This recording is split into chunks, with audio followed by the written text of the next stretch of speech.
Oh, there we go.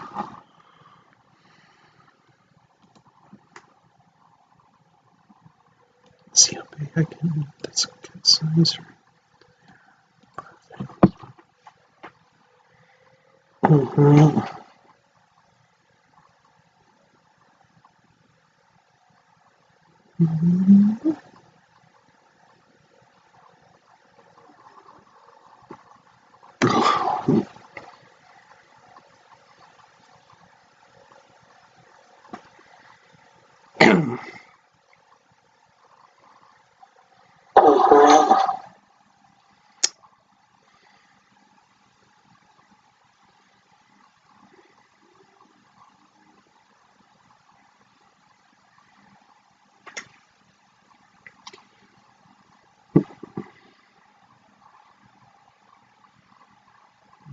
Mm-hmm. Mm-hmm.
Wrong. There we go. Oh, I got one more place I need to send it to. I never use Kick anymore, but...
Alright, just give me a couple minutes here, just 2 minutes, and we'll get started.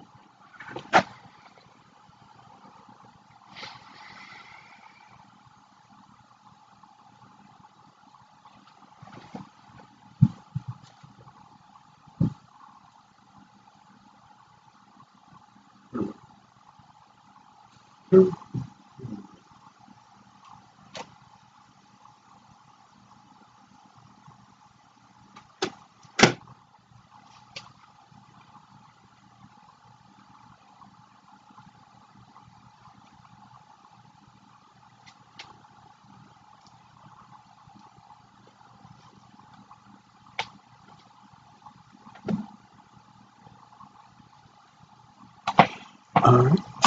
Hey, Ren, how are you? We're going to get started here in just a second. We're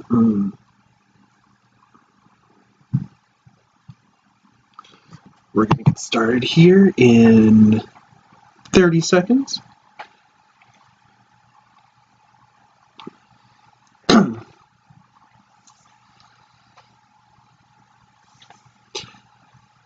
How's everyone holding up out there with the corona scare, honestly?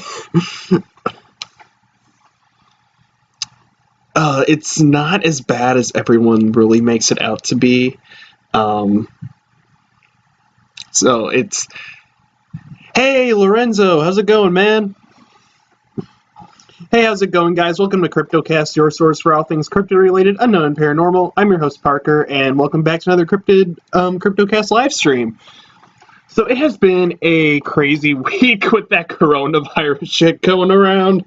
I'm holding in there okay.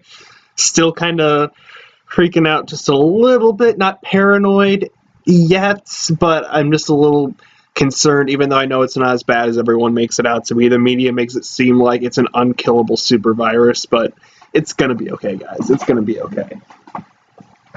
So tonight I'm going to be joined by my friend Jules from my Cryptid Discord server, and we're going to be talking about the origins of Friday the 13th, and pretty much like what started out with, what the number 13 signifies, pretty much pre-Christian origins, Christian origins, and why does bad luck happen on that day. So I'm gonna go see if they're ready, and I'm gonna go give them a call.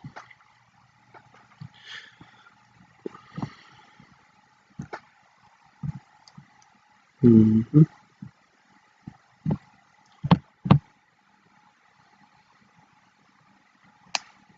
But yeah, no, Corona's crazy. All right, they are ready to call, so I'm gonna hit the call button, and we will be ready to go here. I actually need to do this. I still need to find a place for my studio, though, guys. I have no idea where to move this to, but I'll find a place. I keep saying that every week, but I will find a place. Hello. Hello, how are you?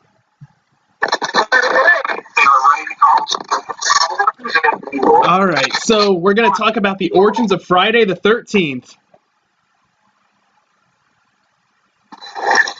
Yes.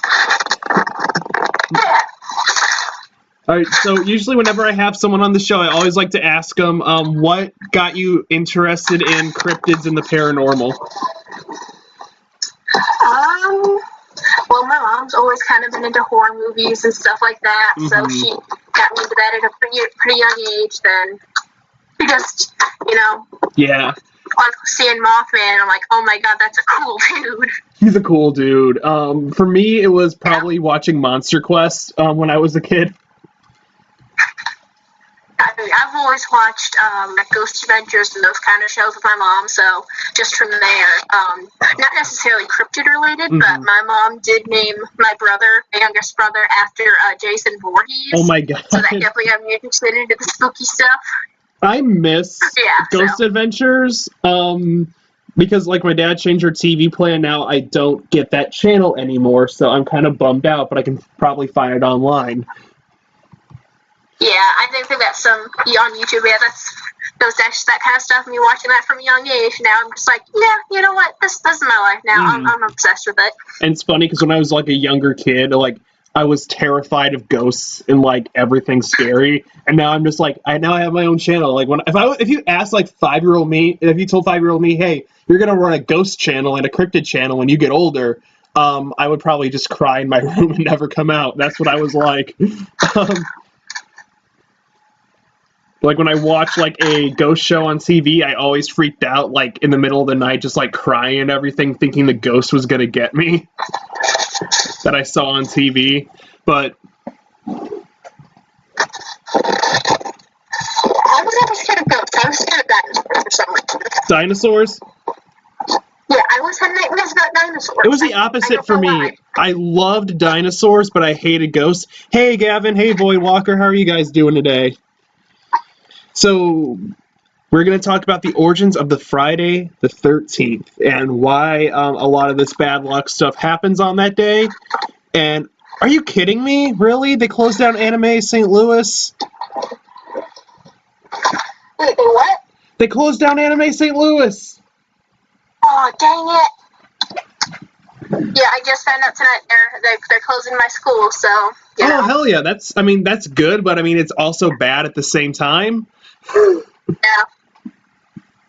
So, yep, everything is shutting down. Even though it's not as bad as everyone says it is, but... Yeah, but it can spread. It spreads so quickly, especially with like the 2-week incubation period, and it can survive on like surfaces for hours. So Yeah. it's a whole mess.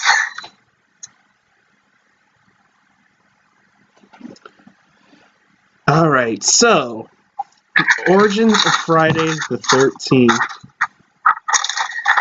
Alright, so Friday the 13th has been seen as a bad thing for like centuries at this point. There's like a history of bad things historically that have happened on Friday the 13th. And then ranging from go ahead. Ranging from at Jesus's the final supper of Jesus, there were 13 people sitting at the table. And the 13th apostle betrayed him. Yeah. Even in Norse mythology, a similar thing happens. This is actually where it originated from. So, 12 gods were having a feast in Valhalla. Then Loki came and crashed it, and had the god of darkness shoot one of the other gods and kill him, and basically plunge the earth into darkness, which is probably a representation of an ice age. So it pretty much. So, yeah. So it started in Norse mythology, and then it. Yeah. Spread mainly through Christianity, with the whole apostle thing, obviously. There's also the Knights of Templar. Yeah. In the 1307, Friday, October 13th, that's when the Grand Master of the Knights Templar and 60 of his senior knights were arrested. That's also seen as one of the reasons. On Friday the 13th, they were arrested? Yeah. Friday, October 13th of 1307. So, it's obviously been a while. But. And now the fear of the number 13, that's called triskaidekaphobia. And I mean, a lot of people have that fear. Like, especially like in Japan and other Asian countries, like if you go to like, and even in the US too, like sometimes hotels, they go like from 10, 11, 12, and then they skip the 13th floor completely, go right to 14. Something else that's very common, the number of steps to like an execution, so like where they'd hang or kill someone, was often 13 steps.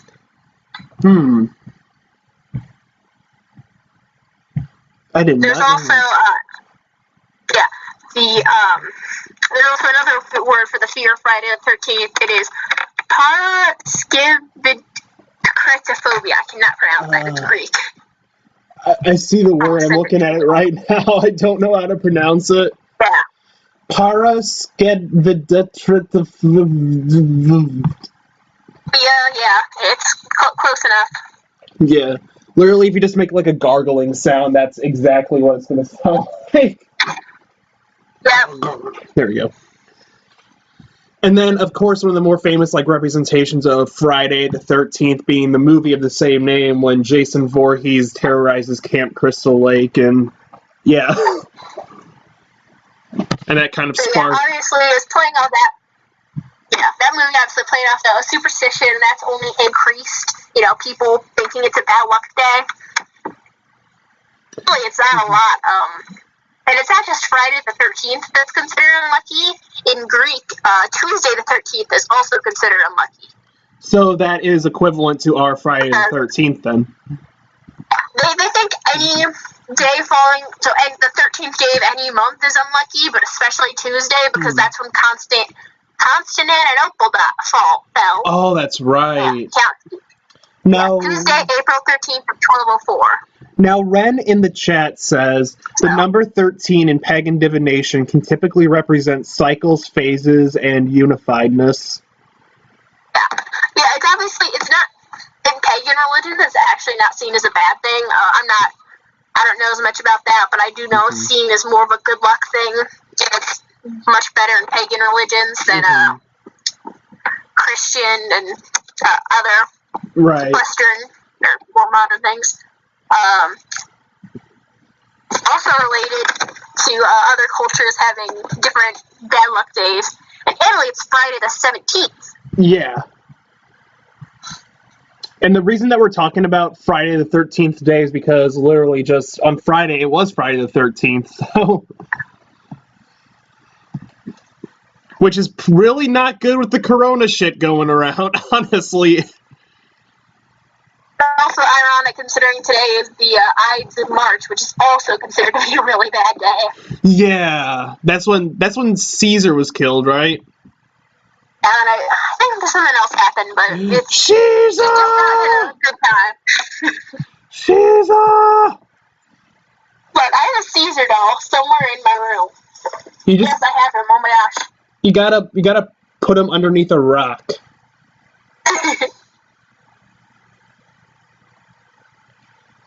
It's very under a pile of stuffed animals, so that counts. That counts. And then number 13, considered being unlucky, there is no record of the two items being referred to as the especially unlucky conjunction before the 19th century. So, in most places, 13 itself, like we talked about in paganism, not an unlucky number at all.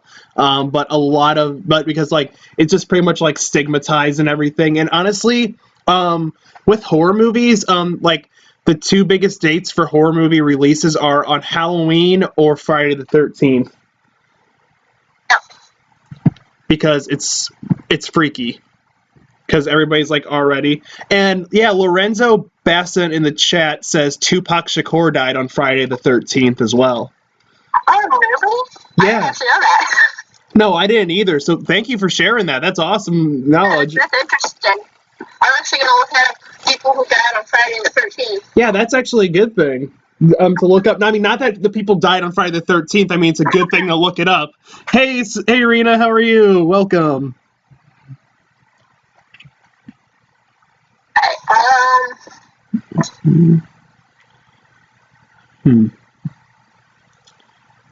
There's a book about like the stock market crashing on Friday the 13th.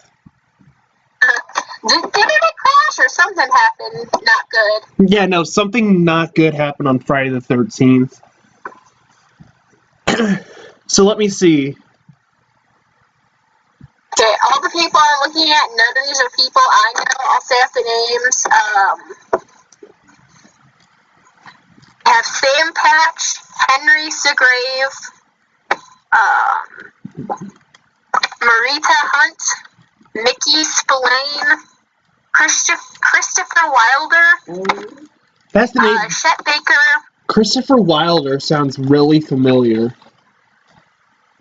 He was a criminal, wanted by the FBI, apparently. Oh, no, I was thinking of that little bitch from Little House on the Prairie.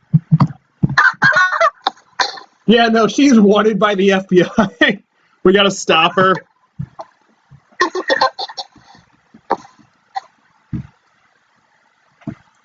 Who else died on Friday the 13th?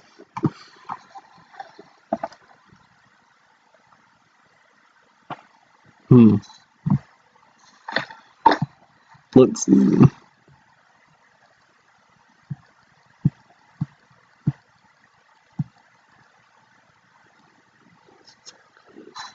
Let's see, 97 days.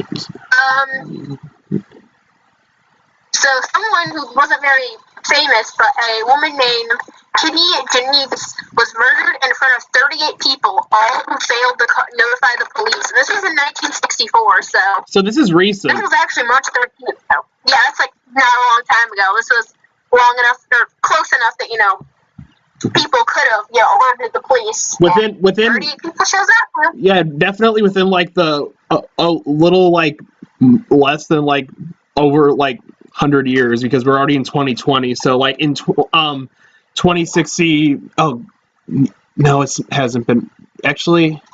I don't know. I'm not good at math. I can't think right today. Yeah, so It hasn't been very long. Yeah, in 2064 it'll be 100 years since that happened. Yeah, so it's been about 50-ish years, we'll say. It hasn't been very long. Mm-hmm. Half a decade. Yeah. So. No, wait, a decade's what? Half a century. God, no, I can't do my math today.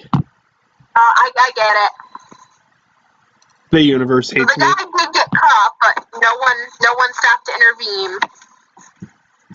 Sam Patch was an American daredevil who fell to his death on Friday the 13th of 1829. All right, but let's just take a moment to say, who the fuck would do a stunt on Friday the 13th?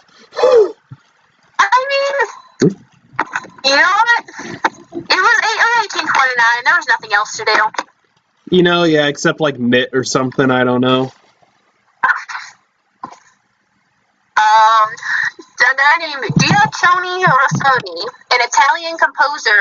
He was one of the guys who, he died in 1868, but his death was so weird that it actually kind of helped start people seeing Friday the 13th as a bad thing. Mm-hmm. And he wasn't well known for, or in Italy it's still considered the 17th, but yeah. he died a pretty bad death. And the fear of the number 13 is heptadecaphobia. Heptadecaphobia. Why do all the phobias kind of sound like fucking Harry Potter spells? I mean, they all come from Latin or Greek, so makes sense. Yeah. This is a pretty recent one, only like a few years ago. Mm-hmm. One of the people who produced Jaws died on Friday the 13th in 2012. Oh, really? I did not know that. Yeah. You know, speaking of movies, one day I'll have to do an episode on cursed movies, cursed music, cursed artwork, something along those lines. A movie, I cannot remember the name of it to save my life. There was a movie that came out in like the 60s or 70s that like was awful. Like it had a real animal death in it. It was just considered like a really intense movie. Like they filmed it in a really awful way. Was it The Omen? I can't remember. It wasn't. Yeah, I need to look more into it. But that movie, I feel like could be considered for that because it was just awful. Mm-hmm. Another pretty recent one, Tony Roper, a NASCAR driver, smashed into a wall and died October 13th, 2000. Shit, that was 20 years ago. Almost 20 years ago. Yeah. Oh, and let me see, Lorenzo Bassett says, with almost double the amount of people, the Costa Concordia sank into the ocean on January 13th, 2012. According to Vanity Fair, became the largest passenger ship ever wrecked, with almost double the amount of people on board than the Titanic. And that was almost exactly 100 years after the Titanic sank. Yeah, January 13th. It was very close. Didn't the Titanic sink on Friday the 13th as well, or? I don't believe so. It was, I think, the 12th of April. I know it was in April. I used to really into the Titanic. I don't remember it anymore. April 14th, 1912. Okay, so I was close. a day off, yeah.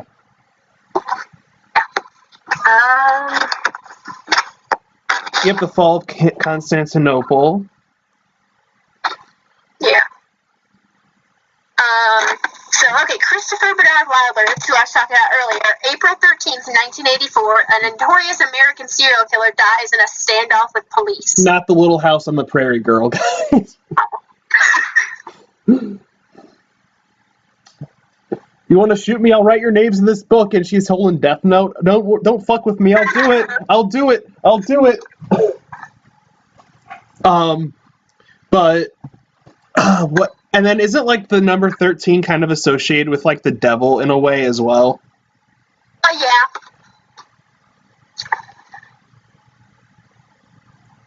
Every culture seems to have its own reason for not liking the number 13.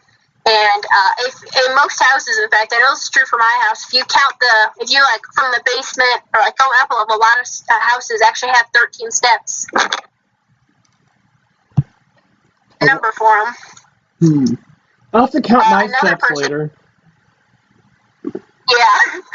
Another famous person, murdered on Friday the 13th, Mickey Splaney, I guess that's it, was a mobster. He was known as one of the last gentleman mobsters. He was considered to be a lot less aggressive and like wasn't as awful. Like he was more like Al Capone, more nicer to like innocent people. So he was like in his own apartment. So he was like the "you come to me on the day of my daughter's wedding" type of guy. Yeah. This was something that happened. Another thing that happened was in World War II when the Buckingham Palace was bombed. Excuse me. Oh, they bought One the person died. Buckingham Palace and bombed it. Yeah, this was during 1940. So this was when, obviously, during World War II, German attacks. Mm-hmm. With both the king and Elizabeth the Queen in it at the time. Oh. One person died, so that could have gone so much worse. Oh my god. Only one person died from the bombing? Yeah. Oh, this is something I didn't know happened on Friday the 13th. So, a football team from Uruguay, they were on a plane to play a game. I'm not quite sure where, but they're flying over the Andes, and their plane crashed on October the 13th, Friday the 13th, obviously, on 1972. It killed 29 people, and the 16 people alive were there for 10 days until they decided they needed to resort to cannibalism and ate the dead, the people who perished in the plane crash, to survive. Oh my god. It was a 72-day thing. They were stuck there for, basically 2 months or more. Again, this wasn't that long ago. It was in the 70s. Yeah, another thing. 1770. At some points, it does seem like, another thing being brought up, Costa Concordia. Yeah, the one that Lorenzo mentioned. Less people died than on the Titanic just because they weren't that close offshore, or they weren't that far from shore, and being a modern ship, they had a lot more precautions than the Titanic did. Right. But 32 people did die, and obviously, that's still a large amount, but the Titanic had thousands. I do believe that even the Titanic isn't actually the largest boat sinking with the most fatalities. I'm trying to remember the name of it. a British 13-year-old was struck by lightning on Friday the 13th at 13:13. Oh, wow.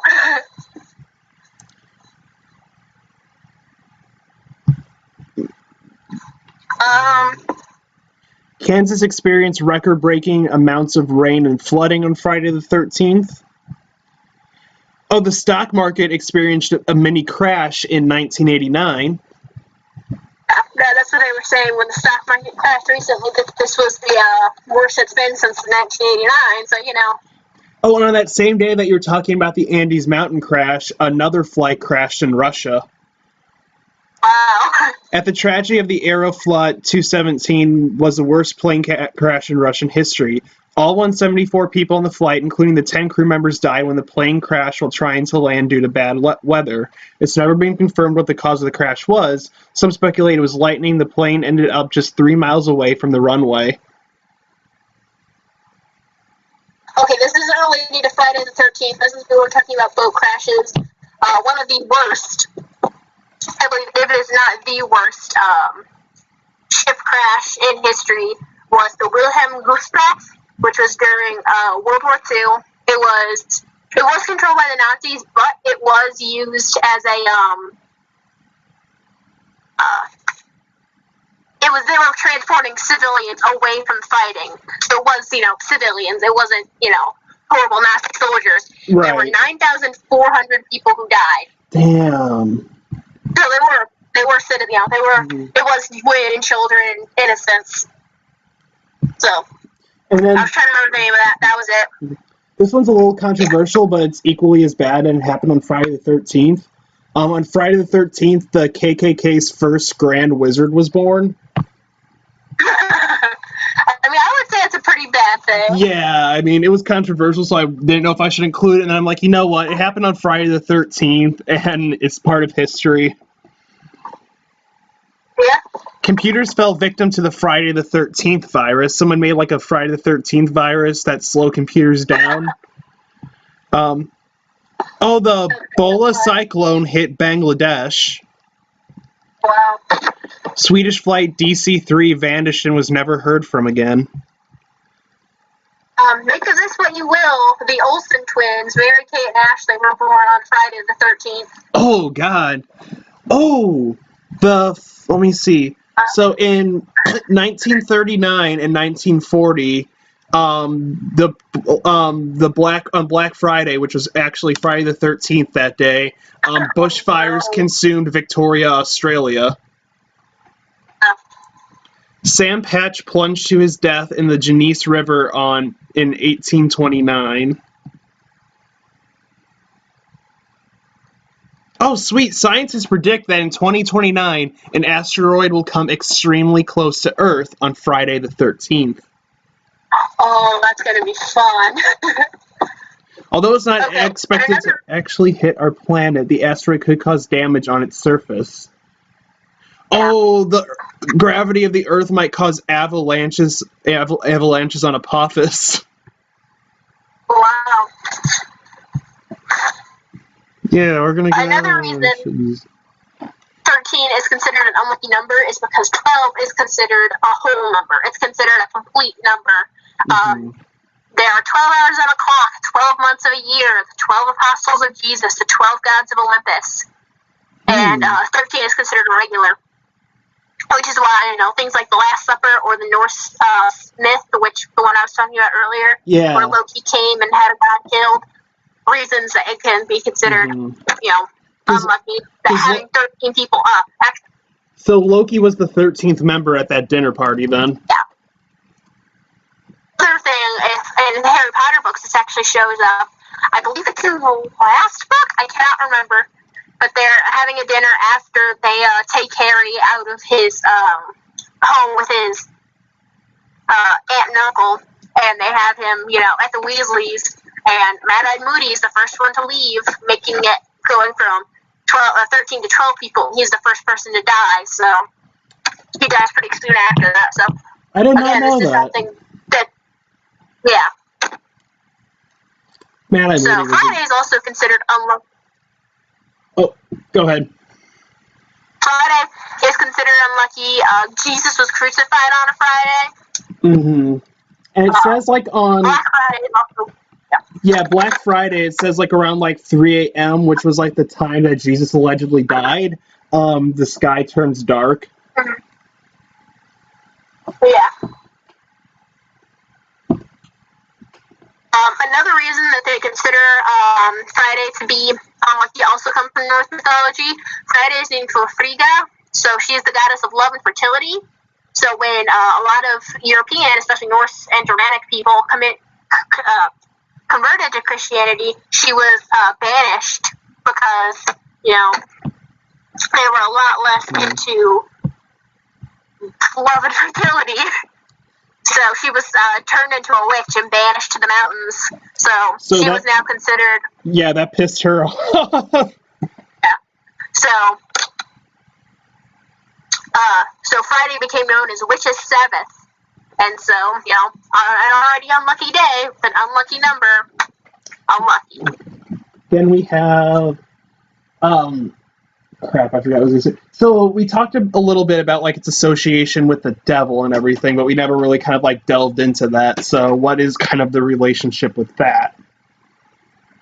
Again, with the whole crucifixion of Jesus thing, the 13th person betraying Jesus, and he was the first one to leave the table.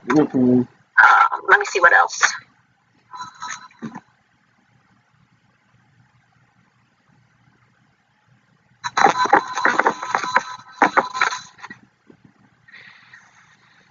It's mainly just the 13 apostles.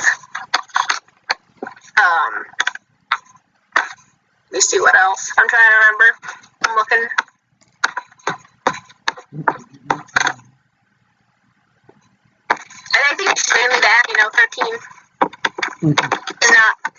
is not being a good number, and being related to, the crucifixion of Jesus, and Frigga, who's, considered a witch by Christians at the time. Just multiple things adding up, making it seem not a good number. So we're 13's bad, we just need to ban the number 13.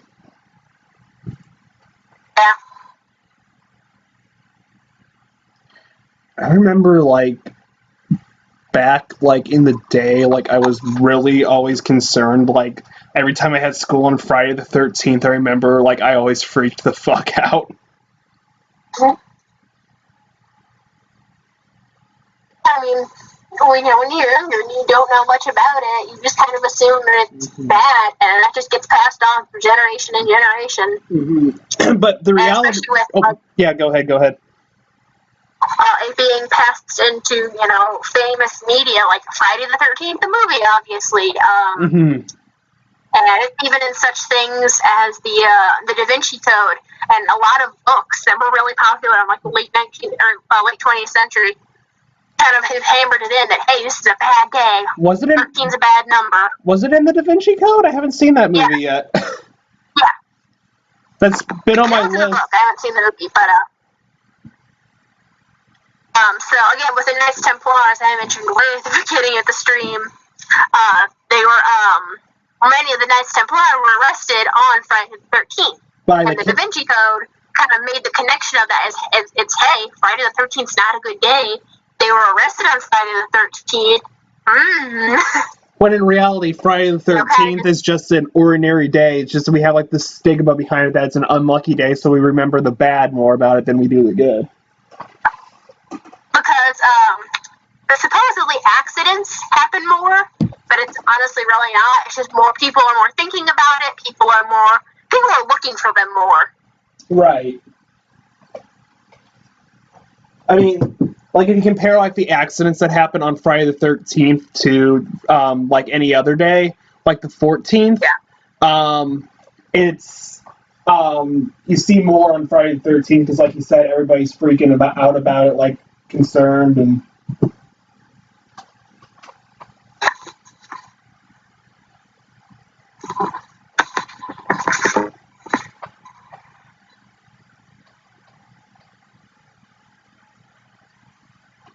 Now, is anything? There's also go ahead. some other significances, not necessarily that are seen as a bad thing, but like just random things that involve 13. There are 13 lunar cycles. The old lunar calendar had 13th months. These are a lot of older things. A traditional coven had 13 members in it. I did not know that.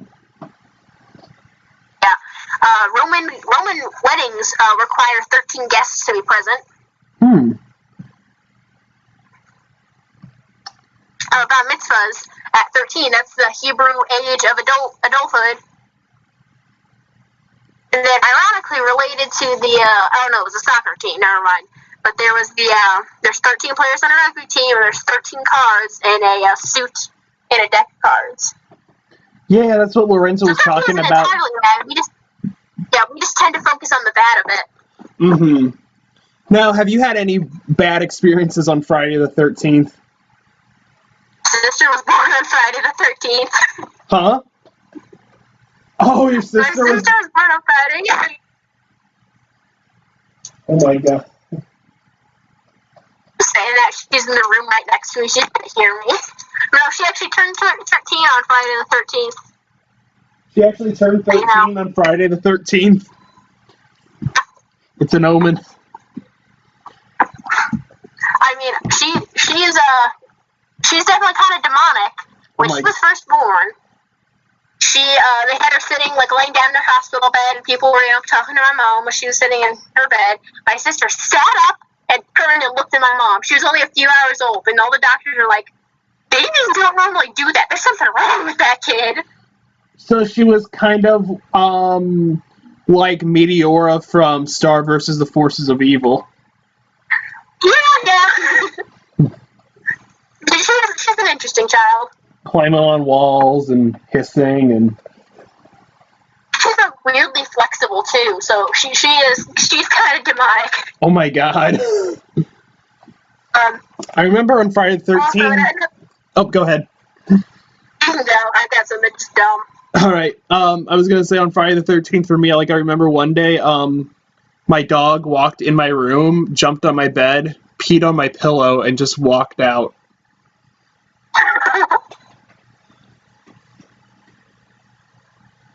And I'm just sitting there like, what the fuck?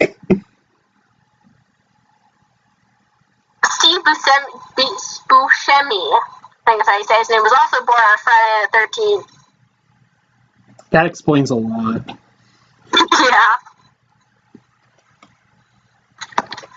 Yeah, it's very interesting looking at how much stuff had to come together for Friday, for both Friday and 13 to see is bad. And now, I mean, that does. So really, if Friday's bad and the 13th is bad, shouldn't two negatives make a positive and cancel each other out? And I mean, that's what I would think, but you know, back in like the old days, you know, medieval times, they didn't care. yeah, they're just like, oh no, double evil, burn the witch or something. I feel like there might have been like some witch burnings on Friday the 13th as well. Now that I think about it. Yeah. Another reason that someone, this was from 1925, that the 13 was considered unlucky, is that a person can count from 1 to 12 with their 8 fingers, 2 thumbs, and 2 feet, and not beyond that, so the number 13 is unknown, hence being frightening and unlucky. What the fuck? Again, this is 1925. I don't know what was going on back then. That's kind of an interesting take on it, but that's definitely a reach. Oh, Lorenzo says that Fidel Castro was born on August 13th, 1926.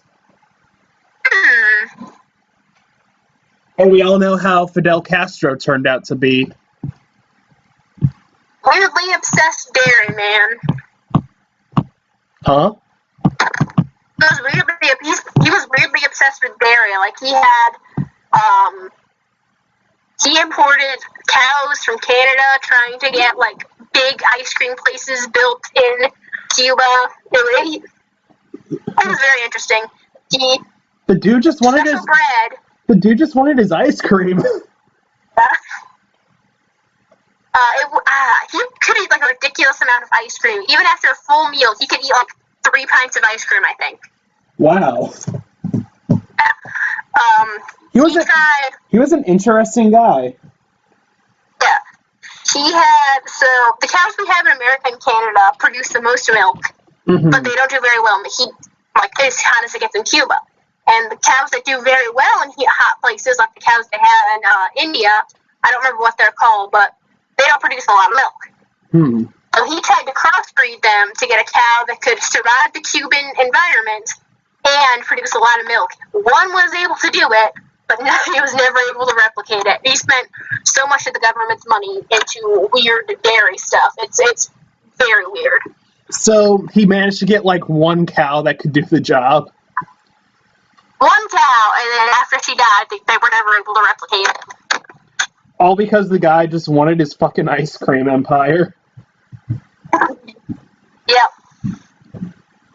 No, after, like, honestly, like, all the bad stuff that Fidel Castro has done in his time when he was alive, just, honestly, just that little bit of info just makes me smile just a little bit. Yes, because there was so much ridiculous stuff there. I'm going to send you a video. It's for you to watch later. It's all about the weird dairy stuff he did. Oh my god. He sounds like one of those, like, kids in the movies, like, we come from a family of shoemakers. What do you want to be when you grow up, Fidel? I want to be a dairy tycoon opening ice cream places everywhere. Dream on, kid. I don't know why I channeled Grunkle Stan there and why I'm still channeling him, but... Oh, wait, I wonder what TV shows were released on Friday the 13th. Well, you look for that. I've got some other unlucky things that happened involving the number 13. The Apollo 13 aircraft or spacecraft malfunctioned after being launched at 13:13. Just like that day that kid was struck by lightning in Britain. No. It wasn't on Friday the 13th. It was April 11th, but still, 13. Yeah, no, that kid was struck by lightning on at the same time. I hope Des is okay. We gotta talk to him. Let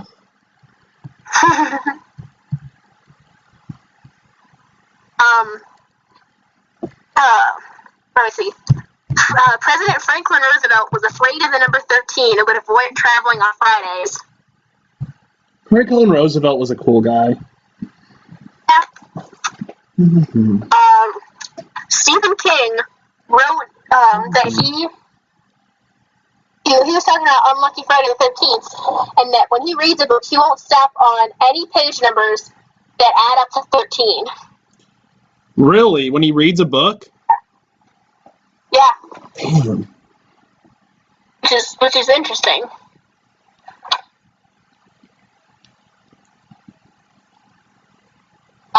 The guy who wrote Fiddler on a Roof, when he wrote scripts, he would not write page 13. He would write them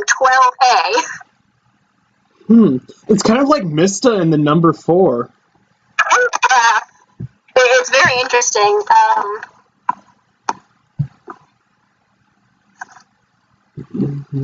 There's a lot of 13 appears a lot in science. It's the 6th prime number.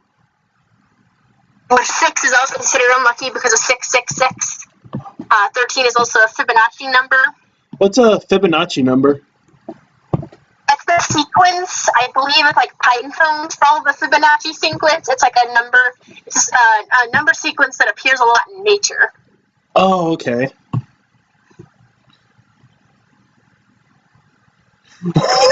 Lorenzo says, LOL, just think of Fidel with an ice cream cone and hugging his cow.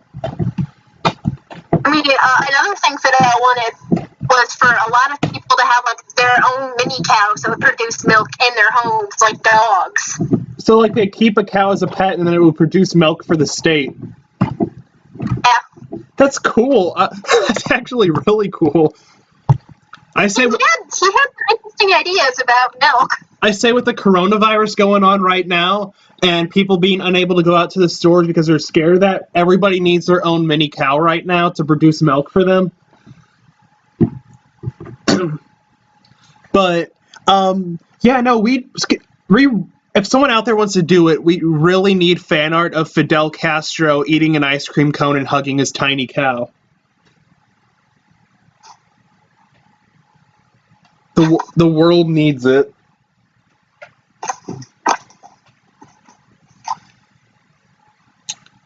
Didn't Fidel Castro, like, die recently and now his brother's in charge? In like the past 2 or 3 years, I think. I can't remember. I think so. I know he's been dead for a little bit. It's been a long time. I want to say he died in like 2016, 2017? So about like 3-4 years, maybe. Yeah.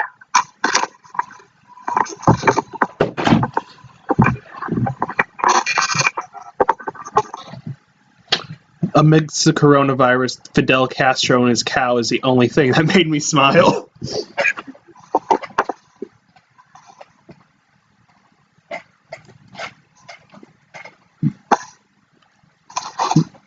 And to me, it's really interesting just how many things had to come together to make Friday the 13th seem as a bad day, even though nothing really happened. I mean, some things have happened in history, but, you know, bad things happen every day. Exactly, yeah. I mean, like, the coronavirus going on, that didn't start, like, on Friday the 13th. It just kind of came out of nowhere, and, like, I don't even know what day it came out on, but, you know, the good news is, I hear China's actually finally starting to do better, so I'm really glad to hear that. Yeah. Oh, and Lorenzo said Lorenzo said Fidel died 2016, so 4 years ago. Okay, because I remember a lot of the famous people dying, and everyone was like, oh, well, at least one bad person died. Mm-hmm. Yeah, like David Bowie, Ray Fisher. Yeah, and everybody was worried that Betty White was going to go that day. Now everybody's kind of freaking out because with the coronavirus going on, people are worried that Betty White won't be able to handle it. I think Betty White's going to outlive us all. Like, yeah, no, she's an immortal. Yeah, she's a goddess. She like drains the energy from like her like other casting crew or something. I don't know.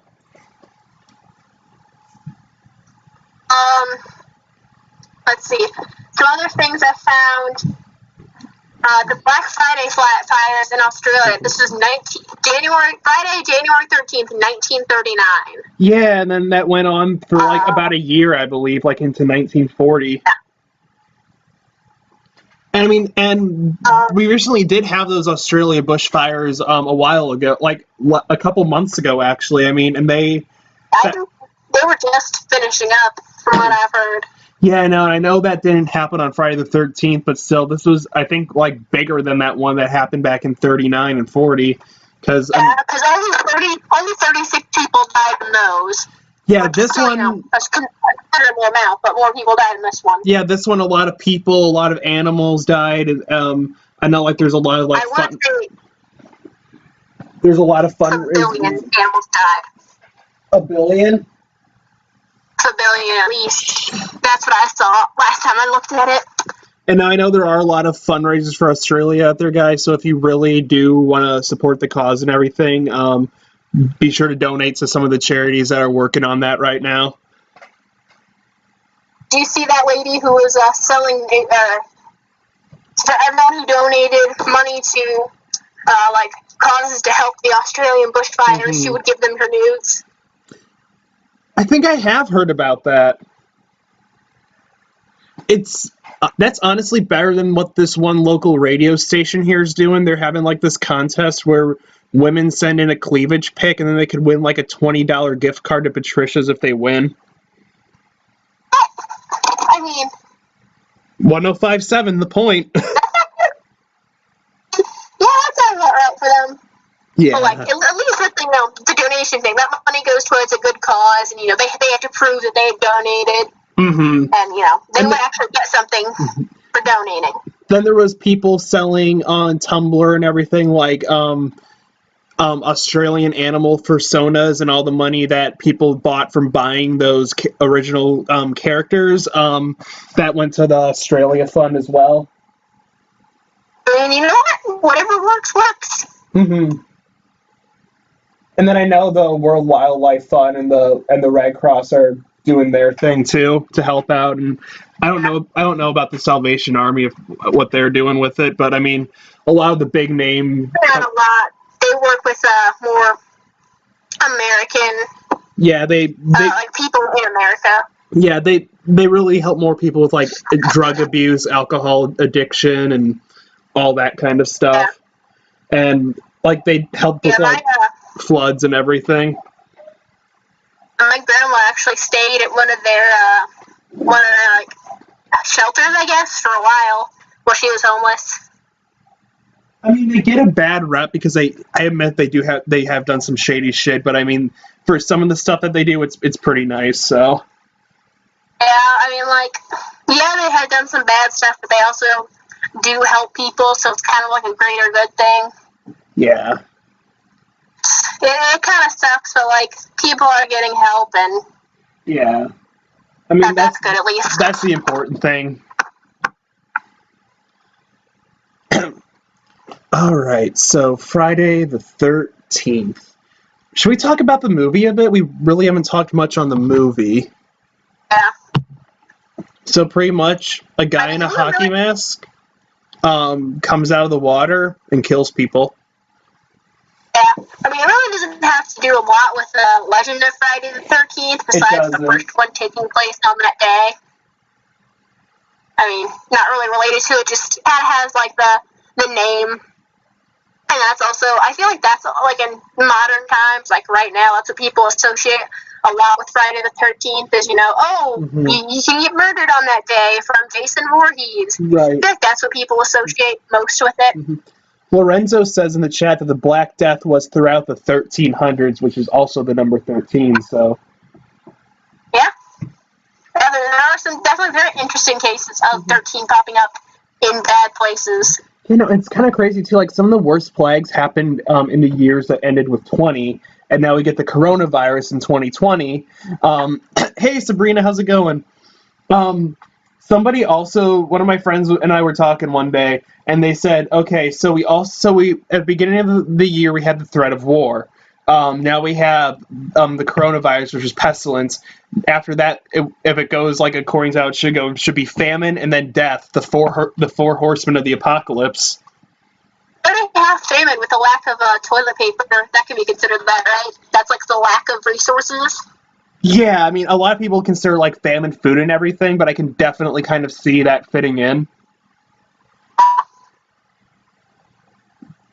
Maybe we'll have more there. Yeah, so if that's the case, Kill. yep, death. And it's kind of great too because my one friend, they're really, really, really into Far Cry 5, so they're ready.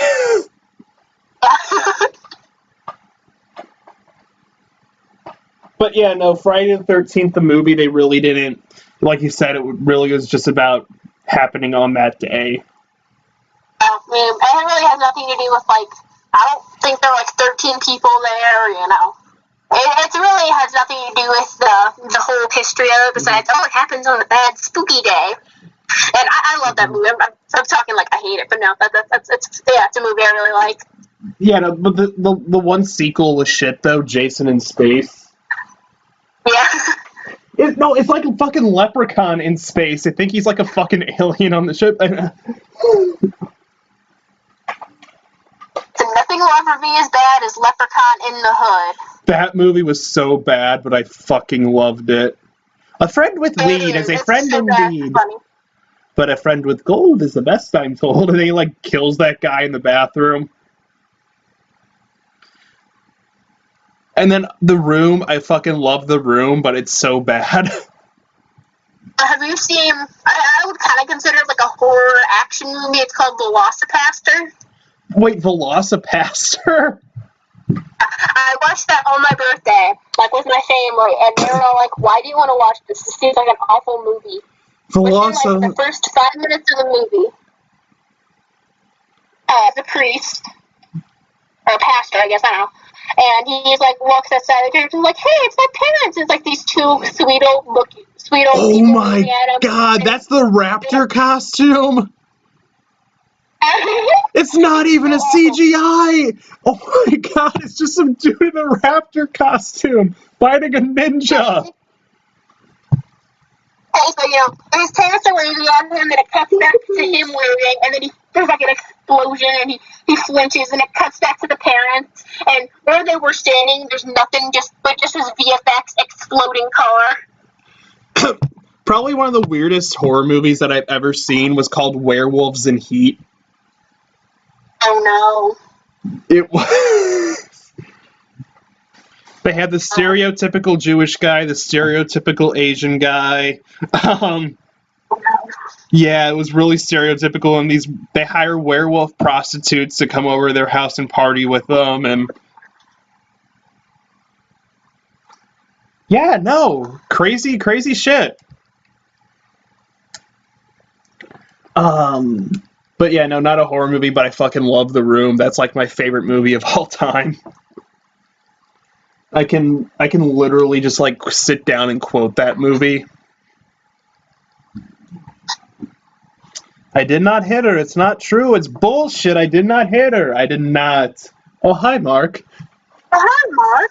Oh, hey, Johnny. What's up? I have a problem with Lisa. She says that I hit her. What? Well, did you? No, it's not true. Don't even ask. Anyway, what's new with you? You know, I'm just sitting up here wondering. Hey, I got a question for you. Yeah. Do you think girls like to cheat like guys do? What makes you say that? Oh, I don't know. You know, I remember the time, there was this one girl I knew, she dated a dozen guys. One of them found out so bad, beat her up so bad, she ended up in a hospital in Guerrero Street. What a story, Mark. Yeah, you can say that again. It's the... I love and hate you. It's awful. I think that movie should have come out Friday the 13th. It should have.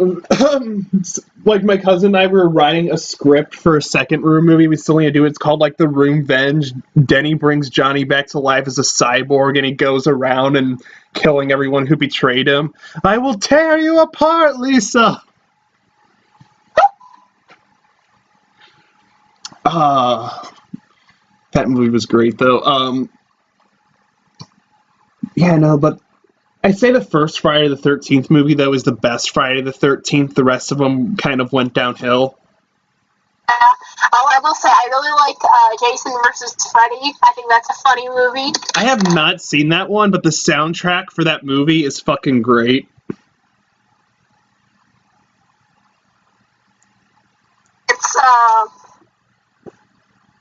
it's an interesting movie. I like it.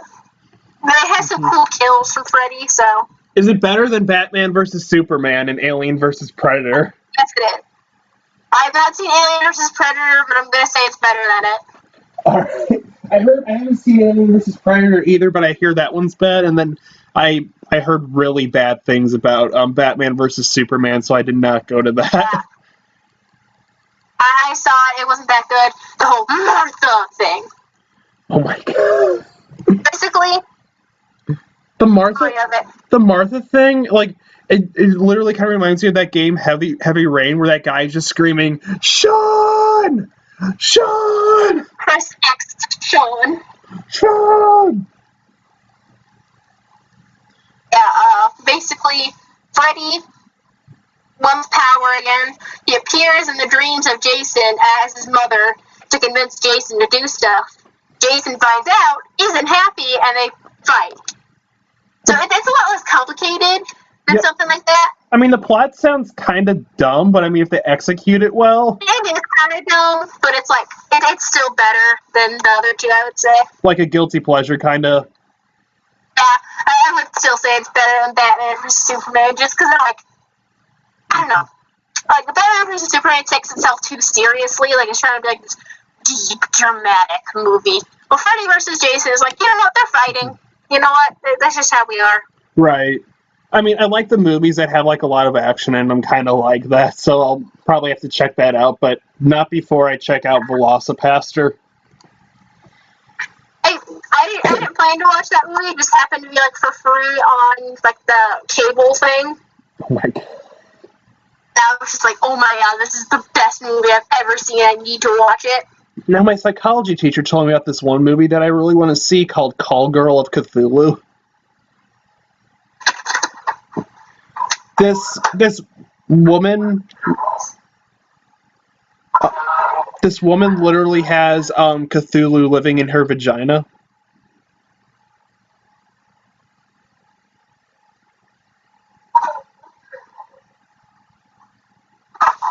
Hello?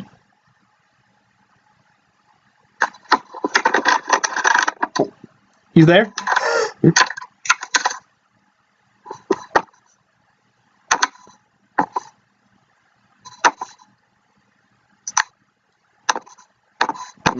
Sorry, I have to go grab my computer. Oh, you're fine, but yeah, no, Call Girl of Cthulhu. This girl literally has Cthulhu living inside her vagina, and it literally just grabs people and pulls them in. Sure. Huh? No? Okay, sorry. I had to grab my computer charger and decided to mess things up. Oh, no, you're fine. But, yeah, no, it literally pulls people into her vagina, Cthulhu does. And so it's pretty much just vor. Oh, God. But, hey, I'm down to check it out. 5 of the Friday the 13th movies were released on Friday the 13th. I did not... I mean, it's fitting. Yeah. What if they released Friday the 13th on Friday the 12th?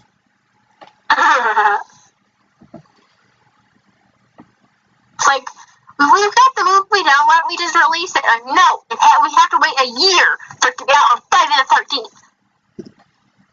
And they're like, are you sure? Yes, yes. Otherwise, we will get rioted. Our studio will get pillaged. What is the point of making a movie, making a Friday the 13th movie, if we're not going to put, If we're not going to release it on Friday the 13th. Yeah. Yeah. We should release a Friday the 13th movie and just, like, do it, like, on a Monday or some shit, like a random day. Oh, another thing that happened on a Friday the 13th. Alfred Hitchcock was born on Friday the 13th and was turned 100 on Friday the 13th. Which I did not know he lived to be 100. I didn't know that either. He was born in 1899, which I did not know. Holy shit. I just assumed he was born in, like, the 1920s or something. I did not realize he was that old. No, I didn't either.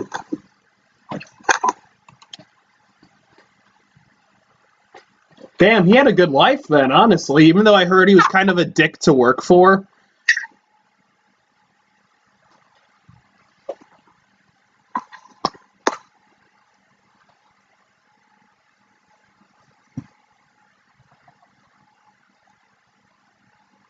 Okay, so we said that you like Friday the 13th. What other horror movies do you like?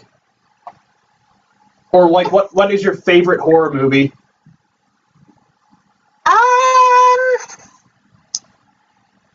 Seen horror movies, I don't remember the name of them. One on Netflix called Veronica I really liked. That sounds familiar. In Spanish, when it's got subtitles, I talk about a girl getting possessed. That one was good. The movie I watched that it wasn't like good, but it was really interesting. It was actually an M. Night Shyamalan movie called like The Elevator, I think. There's like a bunch of people stuck in an elevator, and every so often one of them dies. They got to figure out who the murderer is. Oh, that's a cool concept. It sounds like Knives Out a little bit. I haven't seen Knives Out, but I want to. Same. There was, oh god, what movie did I say? You know what? The one movie that I saw that I was kind of looking forward to, but it ended up being super shitty was The Curse of La Llorona. Yeah. Like, because I love The Legend of La Llorona, and I went to watch it, and they just completely butchered it, and it was the stupidest movie I've ever, like, this one of the stupidest horror movies I've seen. That's what kind of sucks. Like, there's so many horror movies that have really cool concepts, but just turn out being absolute garbage, and they just end up turning into, like, more comedies. Exactly. There's, like, this one really bad movie that I watched a while ago, and it was called The Unborn. I've seen that one. This scientist is like bioengineering babies and putting them inside women, and the babies like form their own baby army. And the one baby literally just jumps out of the trash can. It looks like a fucking puppet, and it just goes. No, that sounds like Mini-Me from Austin Powers. Yeah, it's like this is just a little trash can baby.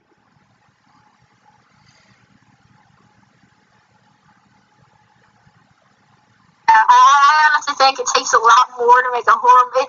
It's a lot easier to make a horror movie bad than this to make one good.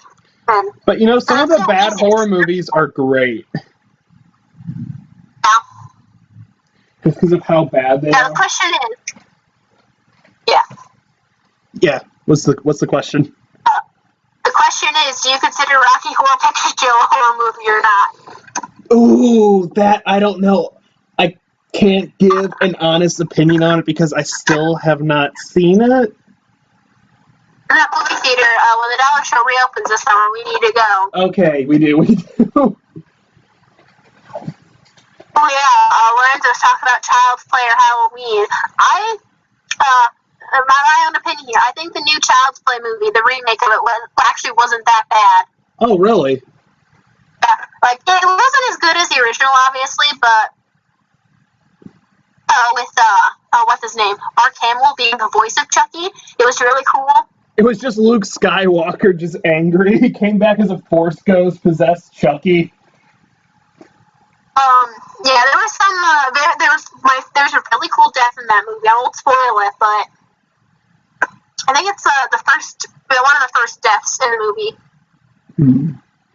I know, I forgot there was a Child's Play remake or reboot, but what do you like better, the new It or the original It?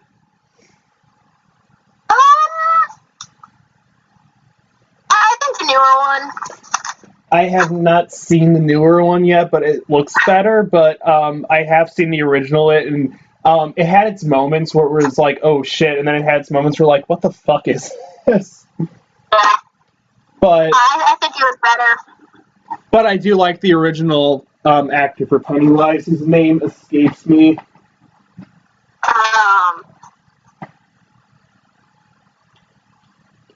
know what you're talking about? It's not. I keep wanting to say Tom Cruise. That's not it. Oh god, no. They didn't get the Scientology name, so. No. Okay, Google. Oh shit, I can't. You knew it was him. I was thinking of Rocky Horror still. Who played the original Pennywise? That's Tim Curry. Tim Curry, that's it. It was Tim Curry. Tim Curry. I was like, no, that's not the guy from Rocky Horror, but it was. So yeah, I think he was pretty cool. But Bill Skarsgård also did a pretty good job. Oh yeah, no, he was great. I liked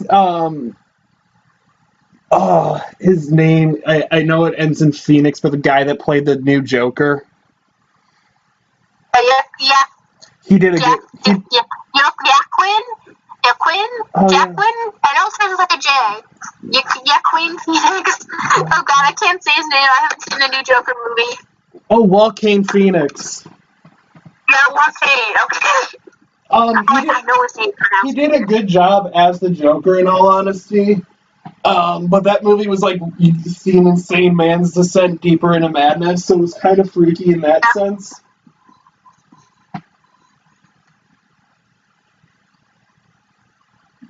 Now, the scariest horror thing that I've ever seen was JoJo's Bizarre Adventures 3 OST.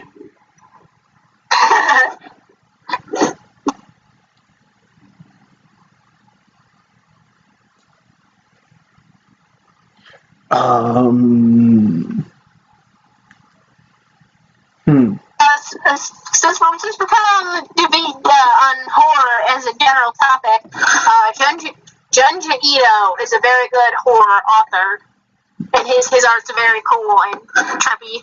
So if you haven't read anything by him yet, I would highly recommend him. What's his name?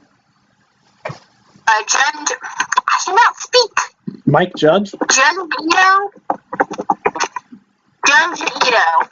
Junji Ito.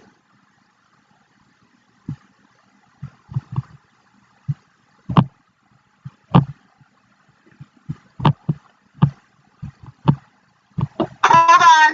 Okay, hold on. I gotta go for a second. I will be back, though. Okay.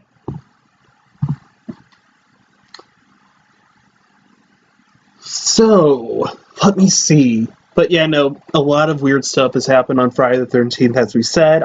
Hey, have any of you guys in the viewer discussion area in the live chat, have you guys had any weird experiences on Friday the 13th? If you have, let me know, because I like hearing from you guys. Like I said, there was that day that dog came in my room and pissed on my pillow and just walked out like nothing happened.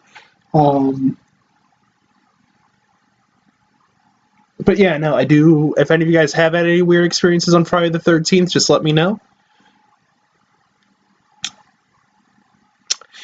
Horror manga. I'll have to look him up. I already forgot his name. Wasn't it like Junichi Masuda? Oh no, wait, shit. Junichi Masuda, he's the Pokemon guy.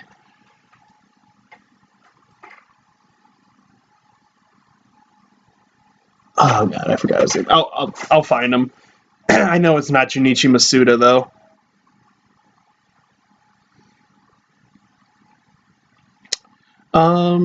Speaking of Junichi Masuda, I might be getting a Switch soon. If I do, would you guys on my second channel, would you possibly like to see me stream Pokemon Shield? If I can figure out the mechanics of how to get the Switch to hook up to here and be able to stream on here.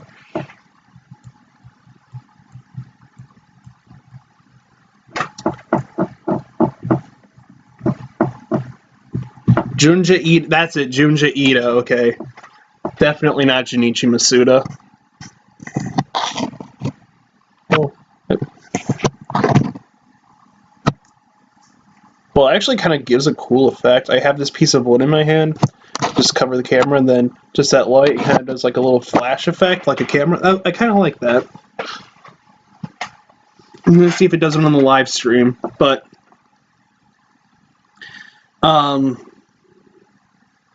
hey, it does do it on the live stream. Nice. But yeah, no, I'll have to look into this guy because he does sound interesting. I have to. What else do I want to talk about? There was this good anime that I saw a while back when I was in high school called Blood C. Not like SEA, but like the actual letter C. It was pretty freaky and was pretty good. It had a really great twist ending that I'm not going to spoil, so if you guys want to check that out, Blood Sea is a really good horror anime. Another I heard is really good. I have not seen it. But my top 2 favorite animes are Panty and Stocking and the Ghost Adventures English dub. The Ghost Adventures English dub, guys, that is the best shit you'll ever fucking see in your life. And the funny thing is, it's like official, and they just do all these. I can't really explain it. You just kind of have to see it for yourself. So I'm pushing you guys to watch the Ghost Adventures. Ooh, tell me about some of your weird experiences, Lorenzo. I'd honestly love to hear about them.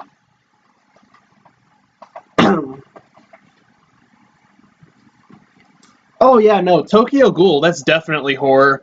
And I know a lot of people are into some of that stuff that happened in the movie, like the tortures and stuff. A lot of people are into torture. I actually know a lot of people that are into torture, that like torture turns them on. Like, I mean, really turns them on.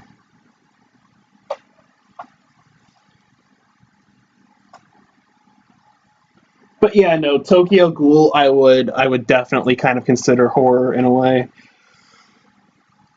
Well, not kind of in a way. I mean, it is horror. Tokyo Ghoul is horror. But yeah, like everyone has like their own thing about what scares them. So what's scary to someone might not be scary to someone else, you know? So like, you could be watching like the Teletubbies and someone could be scared by that, but... Hello? I'm back. Sorry for a minute. Oh no, you're fine.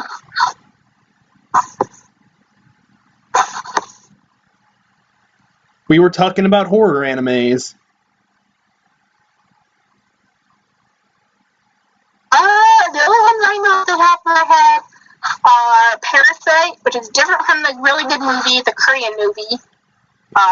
Oh yeah, no, Parasite. When I watched that, like when I was younger, that freaked me the fuck out. I had the manga for it. It's something I really like. One that's really unknown, but something I think is really funny is called Shiba Inu Goldfish. Shiba Inu Goldfish? Shiba Inu. Shiba Inu. I can't say anything tonight. Shiba Inu Goldfish. Now everyone's chilling in Japan as normal. Then all of a sudden, these giant man-eating goldfish descend out of the sky and start eating people. And to lure people, they can like replicate noises that they heard other people say. What kind of enemy stand is this? Have you ever seen the Ghost Stories dub? Yes, that's so funny. I love it. Mm-hmm. Don't worry, Catch Your Own Monsters only get evil people like Republicans who are not even old enough to vote. Honestly, that's probably one of my favorite like animes or like dubs in general. It's mine too. It did so poorly in Japan. That's why they were allowed to do whatever they want with it in America. They're like, you know what? Just do something so it sells, and they're like, okay. And they're like, but just keep the plot. Right. And then one of my favorite lines from that show was like when he sees that ghost kid running the track, Ketro goes up and he's like, hey, what happened to your shoes? Did the Crips beat you up and take yours too? That's what happened to me, and now my dad bought me shitty shoes from Payless. Lorenzo says he got locked in the basement of his high school by an unseen force, and the teacher on the other side freaked. I was completely calm, just another day. Wow. Oh yeah, no, that I probably would have been freaked out like if I just got locked in the basement. I'm gonna use this as an opportunity to talk about my own ghost experiences. It wasn't anything like that, but I've been like touched by ghosts, and I've seen some things in an area that is very well known to be haunted. I've probably told you about it before, but I'm gonna talk about it here just because, we're on spooky stuff. Yeah, PM me the area so I know, so that way I'll know for sure, because I think I know what you're talking about. Yeah, it was in an old prison, Oh, And I know what you're talking about now. yeah, Yeah, there was a yeah. I've been wanting to visit there for a while, but I haven't yet. We were in, there's like a dungeon area where they put people to punish them. They're like, it was just like a dirt floor and cement walls. Very bare bones, and, you know, they would just lock people in the dark for a long period of time. So the tour guide would take you down there, and they'd turn off all the lights, and just have you sit. And I had, at the time, you know, we were sitting there in the darkness, I had like butt-length hair, very long hair, and I had part of it tucked behind my ear. And I felt something slowly pull it from out behind my ear and, like, pull it up so it was kind of, like, level with the top of my head, like in a straight line. And I just drop it back down. Damn. It didn't feel aggressive or anything, but, like, there was no one around me who could have done it. The person standing next to me wasn't tall enough to reach my hair and do that. Oh, yeah, you're, like, super tall, aren't you? Yeah, I'm, like, 6'3". What the you're actually a few inches taller than me. How is that possible? We also saw some lights heading down. Like, maybe there was like a hallway, and the group was split on either side of the hallway. Both parts of the group saw like red and green colored lights bouncing down the hallway. Damn.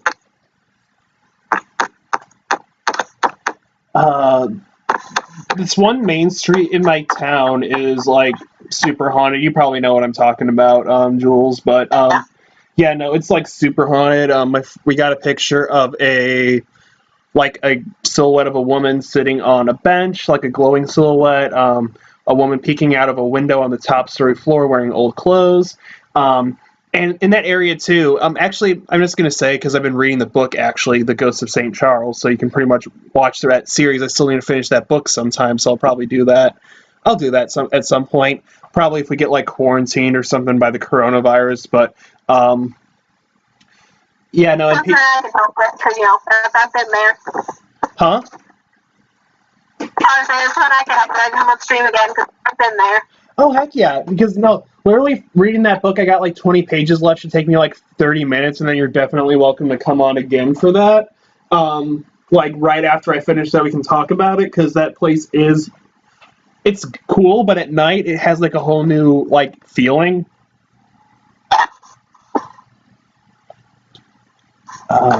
There's ghost dogs, ghost girls, ghosts of ghosts. Ghosts of ghosts of ghosts. A graveyard. Yeah, there's a graveyard. Yeah, like it's probably like 20 minutes drive that has graves from like the 1700s. Which for where we are, just for context, you know, we're in the Midwest. That is very rare to see. You know, most people weren't out here until it's the 1800s. So these are people who, you know, who lived before the American Revolutionary War even happened. And that's a graveyard that's still there to this day. You can just go look in it. Which graveyard? PM me the name of that graveyard. I'll have to look it up, because I know where it is, I just don't know the name of it, because, like, you'll be going down a highway, and you can see it, like, from the side of the highway. I just pulled off the side of the highway one day and just was like, okay, I'm gonna go look at this. Oh shit, that sounds really familiar. I wouldn't be surprised if you've passed it, because it's like pretty common. There is this tiny little cemetery. It has like 4 or 5 headstones in it, and it's kind of right by a fish shop, and they're like from the 1700s, it says. Oh, see, the one I'm looking at, thinking about, or I'm talking about, it's like in a neighborhood, like it's a developing neighborhood, and they just fenced off this area and don't take care of the graveyard at all. It's actually really sad. But like the whole neighborhood, you know, looks really nice and manicured, and like the graves are falling apart, and like it's not taken care of in there, and it's. And I've seen pictures of it on that neighborhood's website, where like the graves just 5 years ago. Like, it looked like, you know, they cut down the grass, and, you know, they weren't really trying to take care of it, but... Yeah, no, if you figure out the name of it, let me know, because I'm curious about this now. Right. Oh, there is literally, kind of by me, there is a graveyard in someone's backyard, actually. And that graveyard is said to be very haunted, because, here in Missouri, we have, like, an urban legend. I don't know about where you're from, but, we have this place, there's this one woman who was accused, she was a Haitian slave, or an African American slave. She was one of the two. I can't remember. All I know is that her skin color is black. But she was accused of being a slave, and, I mean, not accused of being a witch. I mean, dear God, that's going to be so bad out of context. She was accused of being a witch, and right before they executed her, they said, as long as my body remains, I'll have to look that up. But, she said, as long as my body remains whole, I will rise again. So the people, in fear of this, they cut her body in half, buried half in the woods on the Katy Trail, buried the other half in a graveyard, which is now on somebody's property right in their backyard. And it's said that every year, the two halves of her body, slowly moves, like, closer to each other, like an inch every year. And it says, like, when they connect, she'll rise again and curse the town for what they did to her. And in my Discord server, like in the Ghost Road, you know how I'm always talking about the Ghost Road? Half of her body is buried in the woods right off the Katy Trail in that Ghost Road. So, yeah, no, you get, like, this really weird feeling down there, and it's crazy. And Lorenzo says he's had ghost experiences his whole life, so I'm just used to them showing themselves in their own way. I would love to go on paranormal investigations. Honestly, I've been on a few paranormal investigations, and it's really, really cool. Here in Missouri, we also have this area called Creve Park, and I know that. yeah, no, and that place is oh God, that place is creepy. But I went there for the first time last Sunday with a friend, and there's a sign right by this little waterfall they have and it says Dripping Springs, scene of the tragic death of the lovelorn Indian girl whose broken heart is said to have given the lake its sorrowful name, Creve Coeur. And it's literally just kind of, I got a picture of it right here. It's kind of just like this little cliff with some water drizzling down it, and people say on top of that cliff, or like kind of under the waterfall, you can hear, like, at night, mostly, like, a legend says, like, it's really on, like, the days that there's a full moon out, you can hear a girl crying. And then, like, one day some of my friends went there before I met them and everything, obviously, but they went there one night, and they heard the crying, and like, one of them freaked out, and because they say this girl just kind of, like, appeared out of nowhere. They asked if she was okay. She, like, screamed and charged at him, which caused him to slip off the rocks and get, like, a sprained ankle and everything. So, whoever that was, that people believe that that's that Native American girl who killed herself by throwing herself off those rocks. People believe that that's her, and that she's, like, just extremely, extremely angry.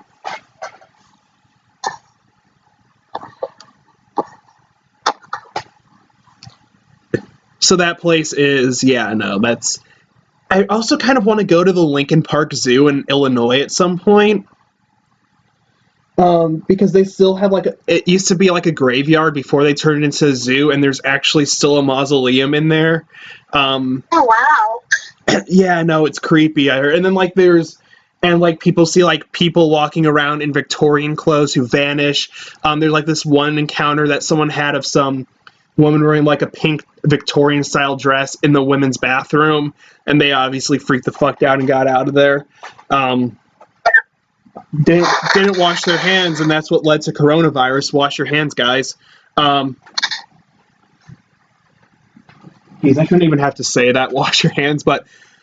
Ooh, what happened at Smiddle Cave? Interesting name, Smiddle. That sounds like a street drug. Hey man, you got some Smiddle? You'll give you. Well, we're in the typing that out. Have you ever heard of what they did to make Lake of the Ozarks? What did they do to make... Wait, Lake of the Ozarks is man-made? I thought it was natural. No, it's man-made. So there's a dam. Did they destroy a graveyard or a burial ground? What did they do? Yeah. So they flooded multiple towns to make the lake, and they tried to clear out some of the graves, but they did not clear out all of them. So there are still bodies down there that they did not get out. That is still haunted. Yeah. So there's all sorts of legends about what happened, because Lake of the Ozarks isn't that old. It's like maybe it's not even 100 years, but obviously for humans it's a long time, but for lakes, that's nothing. Right. I know there is like the legend of kind of like some vultures or something that are like the messengers of the devil or something. There is, I don't know, there's obviously the Ozark Howler that's kind of like in the area, like on the border of Missouri and Arkansas. Yeah. That's really all I know. I have to look more into it, but I didn't know that it was that recent. I thought it was a natural lake this whole time. Something else that I know happened, it's not necessarily related, but it's something creepy, that there are these huge catfish, like big enough to eat people catfish, and they don't attack people, but like, this is something that happened, like this was on that show, River Monsters.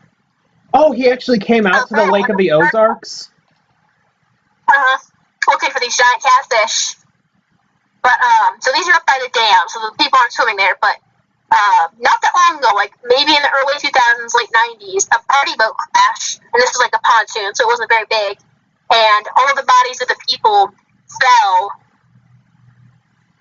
fast storm. They got, knocked to the bottom, and the people, like the father of one of the people who died, one of their kids died, they were looking for them, they weren't able to find them, they were able to find parts and like clothing and jewelry bits, and they discovered that the catfish ate them.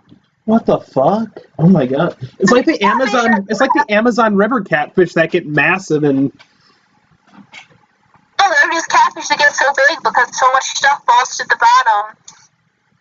And they have an abundant food supply. Have you heard about like that rumor like that was circulating like a while ago? About what was it? The fucking piranhas? Yeah. I don't know if that's true or not, but I know Monster Quest did an investigation there at one point. Lorenzo says in the cave, he said there were 2 males and 2 females, and the males were scratched and attacked while the 2 females felt protected. That's really interesting. Is there history of like something like a person dying there, like a female dying, who like wronged by men or something? Because yeah, what happened? That would explain it. Yeah, no, I'm curious. What happened in Smiddle Cave?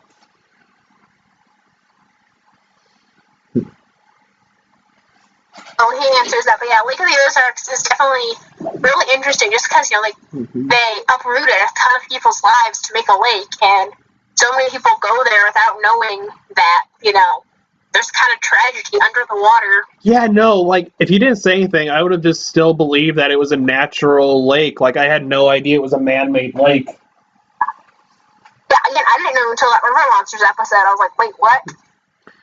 Damn, it's just pretty much, so, it's pretty much like the state of Missouri, like, in that area, like, we have nothing going on here. This place needs more tourism. Let's just flood these towns and make a lake and get people to come swimming in it. Where I used to go, my family used to have like a little apartment down there where we would go like for the summer and during spring break and stuff. And there was like a dock where people would like push their boats off, and people would go swimming because it was pretty shallow. It was only like a few feet deep.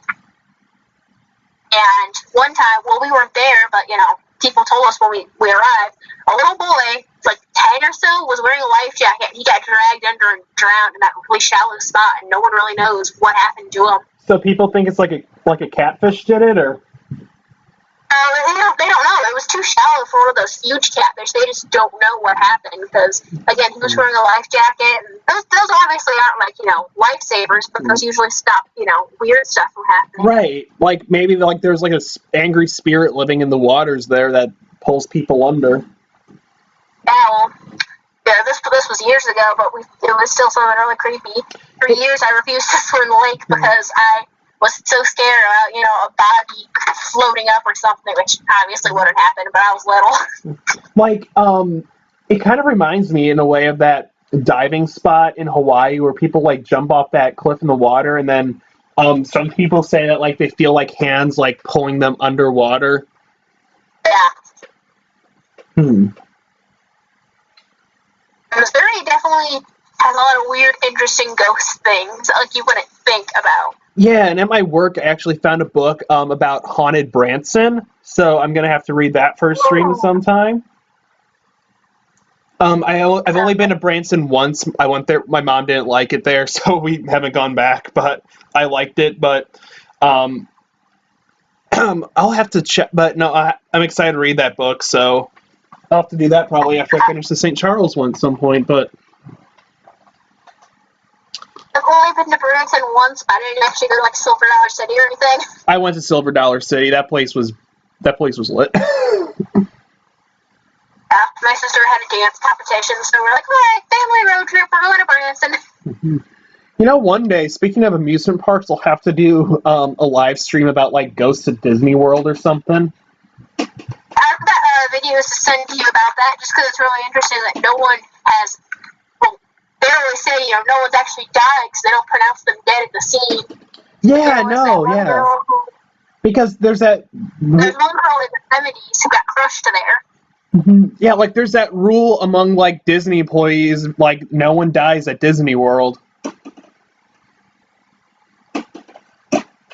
though there's, like, people who have been, like, the girl who got crushed in between walls at a ride in the 70s, and just in the past few years, that little boy who got, like, eaten by an alligator or something like that. I can't remember exactly what happened. Too much snow involved. An alligator.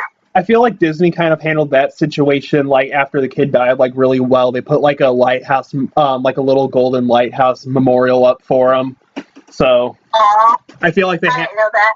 Yeah, I watched a video about it the other day, and I like, about hauntings at Disney World and stuff, and, like, Disney World... stuff that Disney World's trying to keep secret or something, and, I thought that was pretty nice. I feel like they handled that pretty well. Something else that a lot of people don't know about, it's not necessarily like spooky, but Disney used to have a water park that they've closed down. Yeah, they did. This was like in the 90s, I believe. A kid died from a brain-eating amoeba that he got from the water there. Yeah, and that's why they closed it down. Yeah. There was... And then, honestly, too, Disney World is pretty haunted because, like, a lot of parents or people, like, dump their kids' ashes even though they're really not supposed to. And there's also, the Pirates of the Caribbean originally had, like, real human skeletons. Right. On it. Have you also seen, like, there's, like, this one picture online that, like, all the people, like, on It's a Small World, like, they're on the ride, and then they stop the ride, and there's, like, an emergency evacuation, and somebody was taking pictures, and there's, like, people see, like, a body just, like, hanging on top of the, like, hanging from the ceiling. I think it was a creepypasta. Now, there's, like, an actual picture of this. No, I always thought it was like a creepypasta. I guess I could be wrong, but yeah. No, I mean, I know which creepypasta you're talking about. There's, like, the Disney World Suicide Club or something. That's that creepypasta. Oh, yeah. But, yeah, no, like, they just stopped the rider and got off. The one tourist was just snapping pictures, and there happened to be a hanging body in one of them, so... Great family vacation. Yeah.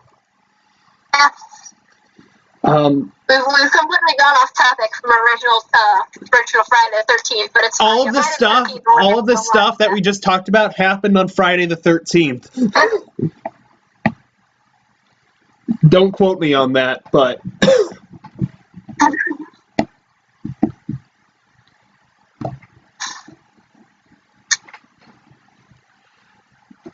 but yeah, no, Jason, who's your favorite horror movie villain?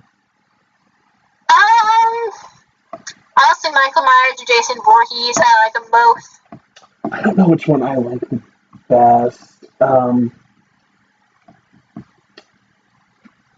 I kind of thought Jigsaw was pretty cool, but then, like, all these movies started coming out, and I'm like, you know what, it's not cool anymore.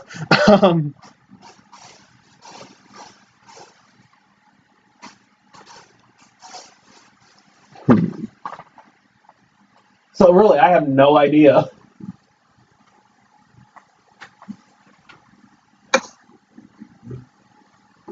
Who's your favorite Scooby-Doo villain? Oh, my favorite Scooby-Doo villain?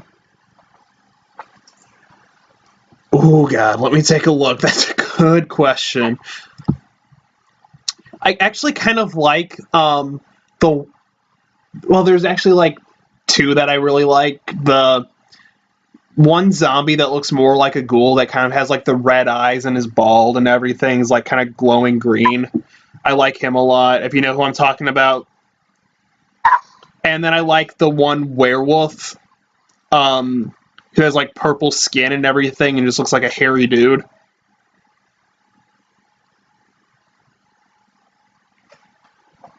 Who's your favorite Scooby-Doo villain? I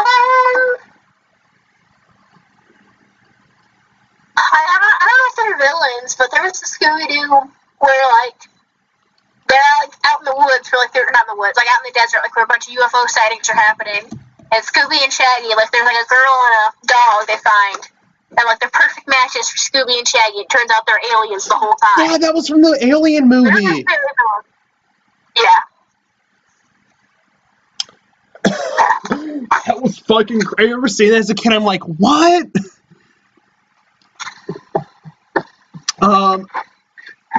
Also, my username on Discord, the Ghostly Gondolier, that's a Scooby-Doo villain. Lorenzo says he can't find any reported deaths at Smittle Cave at this time.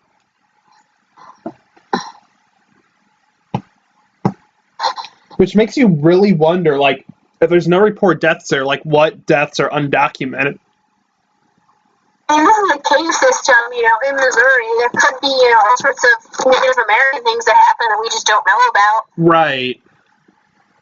That never got reported before, Missouri became, like, before modern times, stuff just happened. There's no one really knew. Missouri doesn't exist. Yeah. So pretty much. Missouri is, like, the perfect center of so many things. It's like, I know it's the 24th state, but that's so close to being in the middle. We'll count it. We're living like, in the middle of the country. We say we're living in Missouri, but we're actually living in Kansas. There's no such thing as Missouri. The Simpsons even predicted it. He said, I'll die before I recognize Missouri as a state. I, for years, didn't know that there were other Springfields in, the country, so I figured The Simpsons was only just in Springfield, Missouri. Yeah, no, that's what I thought, too, and then I'm like, oh, shit, there's Springfield, Illinois, there's Springfield, whatever, Springfield. Every state seems like they have their own Springfield. I think that almost every state has its own Springfield. But for here, Springfield is pretty much like farmland and where a lot of, like, the country people live. Yeah.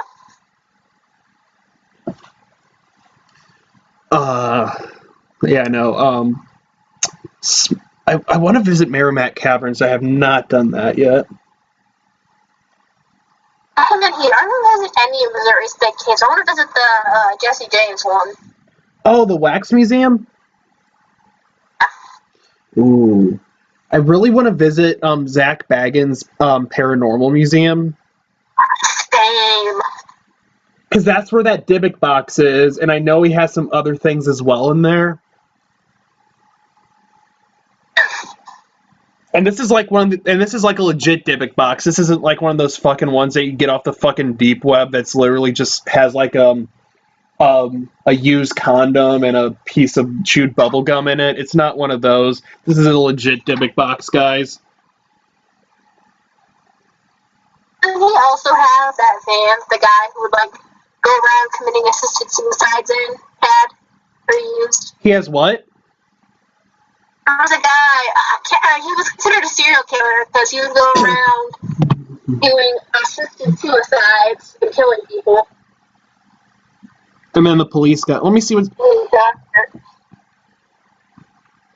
I think Zach has it.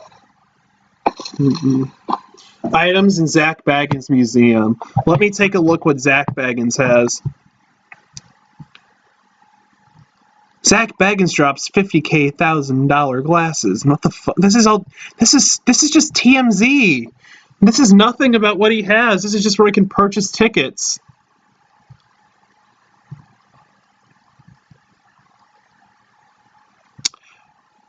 Oh shit.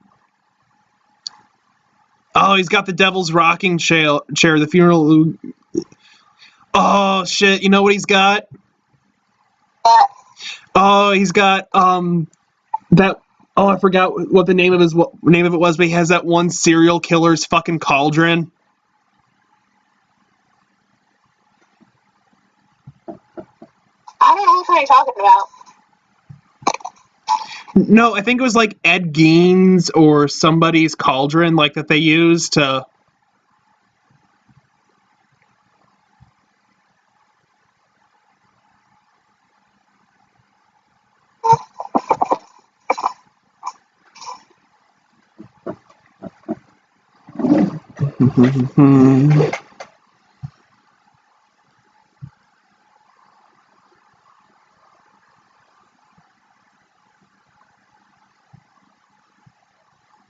Bella Lugosi's mirror.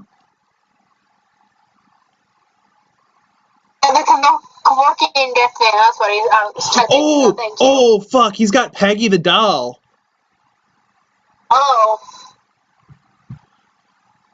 Oh, that's crazy. He's got the Dybbuk box.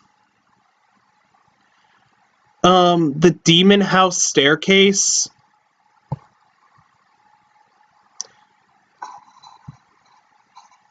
Oh, that's just a cute girl. That's not anything haunted. That's the person that wrote the article. Oh yeah, it's the Kevorkian death man. That's what I was thinking of. But yeah, no, he has that one serial killer's cauldron. I can't remember what it is. If any of you guys know, what was the serial killer that owned the cauldron? Oh god, no. Every time I see Peggy, it freaks me out because I know, like, if you look at her or something.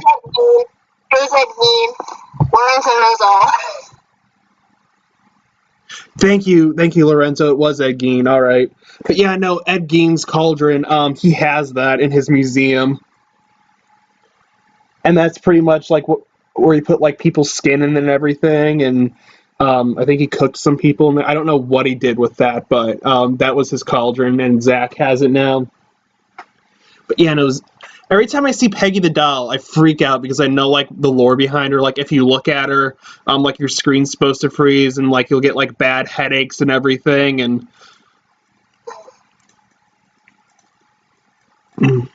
but yeah, no. And then there's like some famous artwork that I've seen pictures of that always freaks me out. Like the hands resist him, the anguished man. There's that one about Ivan the Terrible.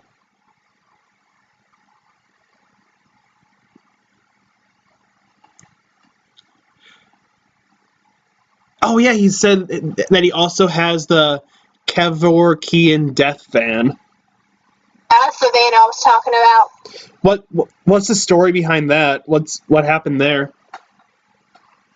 I just remember the guy who used it would like commit these really weird assisted suicide. Oh, it's that. I thought you meant like it was like a gun or something that he. I don't know why I heard gun.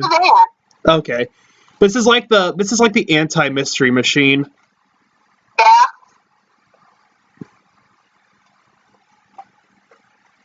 But no, Ed Gein was terrifying in his own right. Like a lot, like all the items in a museum have like really creepy backstories, especially that Dybbuk box that someone used like as a wine case. Yeah. Or wine cabinet. Peggy the doll, like I was saying, that one's really fucking freaky. But I mean, I like it, but I do. So, but there's like so many speculations on what is haunting Peggy. We don't know, like if it's people say, well, like the most common belief is that it's a girl that was killed during the Holocaust, like a Jewish girl, and that was her doll. With how many people were dying around that time, it could honestly be someone much worse. Oh yeah, like to be a little girl, you know. Yeah, like it could have even been one of the Nazi guards. You don't know.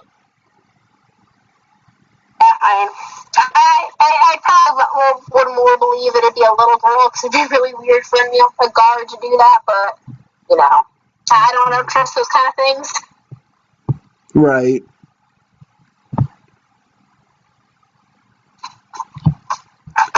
Yeah, no, I don't. Dolls freak me out. I don't fuck with dolls.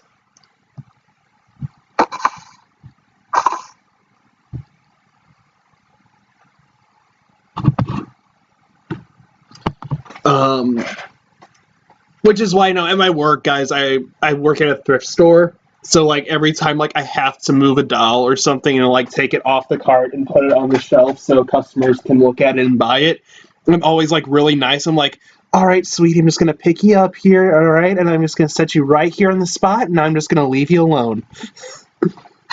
I do that, and my one coworker's like, stop, that's freaky. It made me kind of weird, but I'd much rather be nice to a doll and the doll not do anything than accidentally offend the wrong doll. Right, make the doll, feel good about itself, make it happy, then be like, yeah, no, fucking bitch, I'm gonna move you right over here, and you're gonna fucking fit, and, yeah, fucking garbage. Who the fuck donated you? I bought a doll from a thrift store. I don't remember when. It was, a really creepy porcelain doll. And it was in a bunny costume, and I accidentally threw it. Oh my god. And it broke. And I was so scared for it. I'm like, oh my god, did I unleash a ghost? Hey. And I was like, okay, no. And I wanted to... So basically there was just the body left, but the porcelain face broke. And I was like, oh my god, I'm going to put a Barbie in there where the face used to be. Oh my god. You need I was like... You need to come into my work sometime because we get a lot of dolls in. With my luck, I'm going to buy the haunted one, and I'm going to break its face out. I'm going to curse my bloodline for generations. There was this, one day, we got, this whole, collection in of, carousel horses, and, my one coworker brought home this, carousel horse music box. And then they had this dream that night about this old lady in the store right by the carousel horses, and she was crying, and she's like, my collection, those bastards didn't even keep any of it, and they just sold it and everything. And then she's like, hey, you're doing good though, and everything. And then yeah, I know. And then my coworker gave it to one of their friends who was a psychic, and then they say, hey, why did you just give me a haunted item from your store? The old lady was really nice though, but why did you give me that? And the girl had no prior knowledge that it was a haunted carousel music box. Wow. My work's haunted. That's what people say, it's haunted, but I'm not sure. I forgot what you do exactly. You'll have to message me about what you do in a bit because I forgot what you do. I'll just say I work retail. I work at a retail store. Okay, that's fair. Location. Someone died and had a heart attack and died. Shit. In the aisle.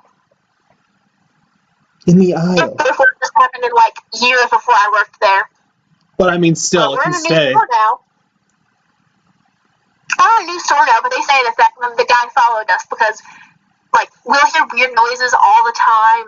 Weird stuff will move and stuff will, just get knocked off the shelves and... Oh, yeah, no, that happens at my work, too. I haven't been there for it yet, but, because I've only been there for 5 months, I'm still fairly new there. Items just, fly off the shelves sometime. The back room where we sort the electronics is supposed to be really haunted. Because my friend my coworker got I think got their shirt pulled or felt their hand on their shoulder, got their shirt or hair pulled or something. And then she had a dream. And then she had a dream one night that there was this one. There's this one old guy in this one old guy in the store. He's keeping an eye on her and everything. And then the night that she had that dream about the carousel horse lady, the old lady said, there's also an old man that's in this store.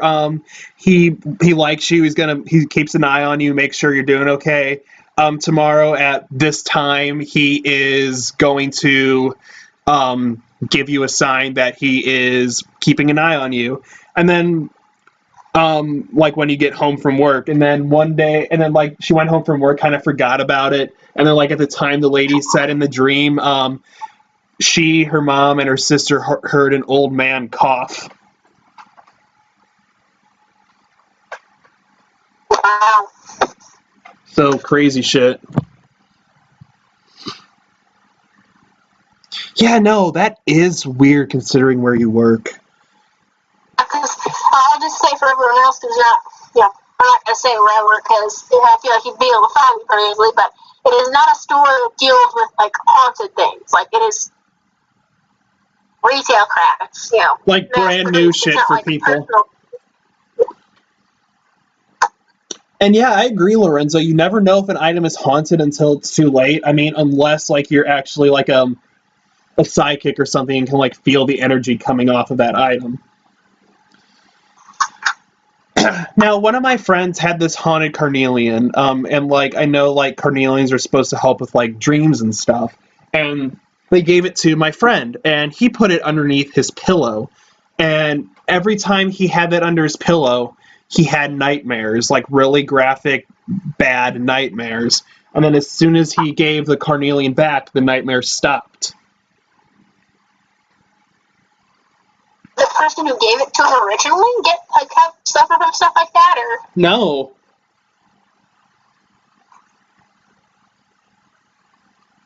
Whatever was in there was just like, no, I want to go back. Yeah, no, like it either didn't like them or it's just like, I just want to go back home. Either way, it was not happy. I'm trying to think too. Like, and then in my basement too, like, hey Ren, how are you? Do you want to tell everyone about your haunted carnelian in the viewer discussion area that you gave back? But also there is in my basement too, like my basement's haunted and everything. I have like some EVPs that I actually captured down in here. I was going, like, one day I was in the back room, I was cleaning out some of my dad's stuff because nobody wants to fucking clean that area out because they're scared a mouse is gonna pop out and, like, pee on them or something, I don't know. But I was looking through this box and I actually found an urn in a plastic bag, and it was my dad's dog from when he was younger, and I'm like, fucking shit. Wow. So I don't know if that is a cause of some of it or what, but then my dad also had a dream one night that he was in the basement. My mom accidentally turned the lights off on him, and then he got like attacked by like some dark presence in the basement. So he's had dreams about that before, but I really have no idea what's down here, which is why that closet's always so fucking freaky. One day I feel like that closet, when I'm doing a stream, it's going to close and open again, and if that happens, I am ending the stream then.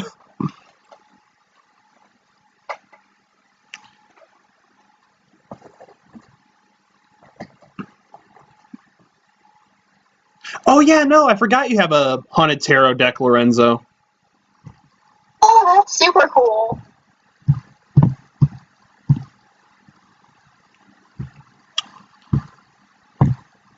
I've got a fancy new tarot deck I bought. Oh, what lucky! I remember Lorenzo. I met him on Kick. He's in a Kick group that I'm in, pagan Kick group, and he was saying that he bought the pagan tarot deck, and he believes that there's like something human attached to it and something not human. If I remember that correctly, correct me if I'm wrong, Lorenzo, but apparently there's like multiple spirits attached to the tarot deck. I believe that, Oh yeah. Yeah, Ren says He said, yeah, I had this carnelian. I slept in the bottom bunk of a bed, so I put a few crystals above me where I slept. When I put the carnelian there, I had nightmares and male and and his lights mysteriously went out. Weird. Yeah, no, and I know Ren, Molly had no problems with that, did she? It seemed like you were the only one with a problem with that carnelian. So I think either it didn't like you or it just wanted to go back to Molly. I don't know. Yeah, and then he said when he gave the carnelian back to her, the nightmares stopped and the lights didn't flicker anymore. This was an angry carnelian, Jesus.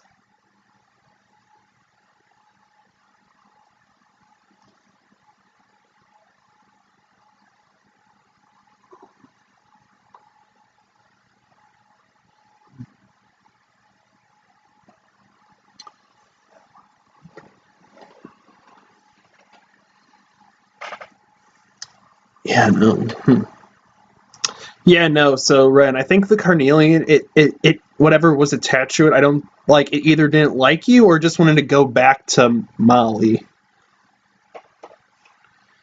And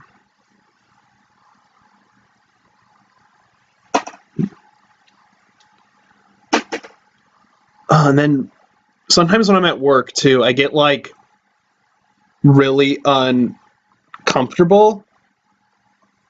Like if there's like a weird item on a cart and I just feel like weird energy gets to it. Yeah, no. Ren also says he tried cleansing it in some salt and he still had nightmares before he gave it back to her. And then, yeah, you're correct. The cards also tend to pop up in weird places, like my pockets and whatnot, up until I sealed it in a box.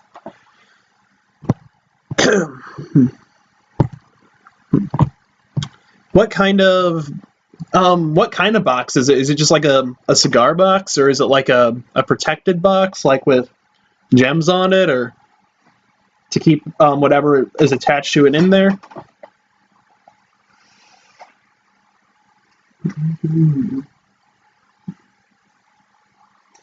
Yeah, no, Ren. I remember. I think I sent you one of my carnelians that I had, and has that been working well for you? Um,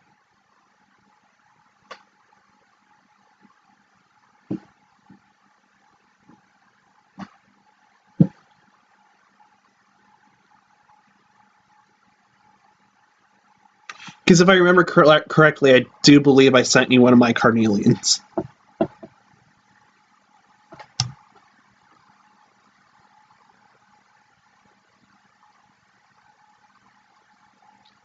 Hey, that's the way to do it, Lorenzo. That's good.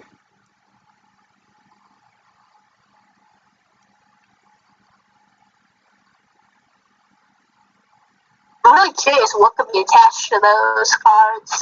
Yeah, I know, because Lorenzo, like, when I talked to him about haunted stuff when I first joined the server, um, he said it's something. He said there's a human attached to it and something non-human.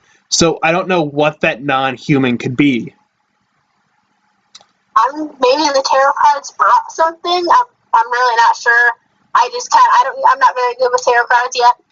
No, I just did my. Feels like I just did my first reading the other day. I asked if Corona will end soon. Yeah. I've done a few general fortune readings for myself and some friends. I'm not great at it, but I have done it. Mm-hmm. It's more like I use them just very minimally. I don't really. Right. I know. I always heard having a full deck of tarot cards is the best, but I mean, right now all I have is just the majors. I have a completely full deck. I have all of them. Oh, I'm gonna ram mine up right outside. I have heard that you can do that, just the majors are just fine, but some people are like, no, you need a full deck, so it just really depends on the person.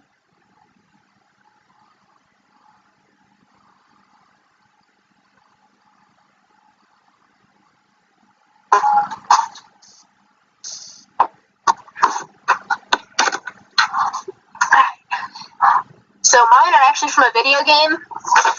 If you know that the game that we keep talking about, the game channel and the Discord server, it's from that one. Oh, the one with Faust? Yeah. He's actually pretty cool. Let me see what game is. What's the name of that game? It's canonically called the Arcana. Oh, okay. I mean, that kind of figures that they have a tarot deck. Yeah. Yeah, I mean, I could use a set of regular playing cards as minor arcana. But I don't know, that just doesn't feel right for some reason for me, so I don't think I'll do that. But this was like a $50 set of cards, but they have gold foil on them, and they are very glossy and embossed. Yo, so. Spencer's Gifts at the mall, they sell they have a tarot deck for $7. It's like a complete tarot. You go to Mid-Rivers Mall, they have a place called Earthbound that has a bunch of tarot stuff. Oh, I haven't looked for their tarot stuff before because, like, I'm still new into paganism and everything, and I'm just like, so I never really had the need to. I've never gone in there to look for, like, crystals and, like, cool shiny things. I've just noticed the stuff there before. Spencer's Gifts also has a book on how to read the tarot and everything. I have a book right now called A Little Bit of Tarot. I think that's it, actually. I got it from Barnes & Noble. Probably about the same thing. I actually got a tarot reading mat from Spencer's for like a few bucks that I have. It's pretty cool. I'll have to go back to the mall as soon as this Corona shit dies. I'll tell a little story. I got I got the book about tarot, then I got a book about Wicca at the same time from the Barnes & Noble. And the section they were in, someone put like a handful, like a thick handful of like these cards of like, if you read these books, you're going to go to hell. Turn to Jesus now and he'll forgive you. Did you take all the cards and get rid of them? Yeah, I gave them to one of the employees because I was looking for another book later. And I'm like, hey, I found these. And I think the poor employee was just like, yeah, they show up a lot. And I'm like, oh my God, that poor employee seemed so much. Oh yeah, no. The thrift store that I work at is a Christian thrift store, and people always think it's, and like a lot of people think it's okay just like leave like their turn to Jesus cards like around the store and everything. So I have a small hoard from what I've gathered. And they were like weird cards too. Like, you have a doctor's appointment with Jesus when? The end of time. What? Yeah, no. Oh, fuck, if you come by my work someday, I'll be sure to bring you one along with that Kraken card that I owe you. They're just weird, but Lorenzo also says he's burned the deck, and when he walked back inside, they were untouched on his desk. Oh, that's weird.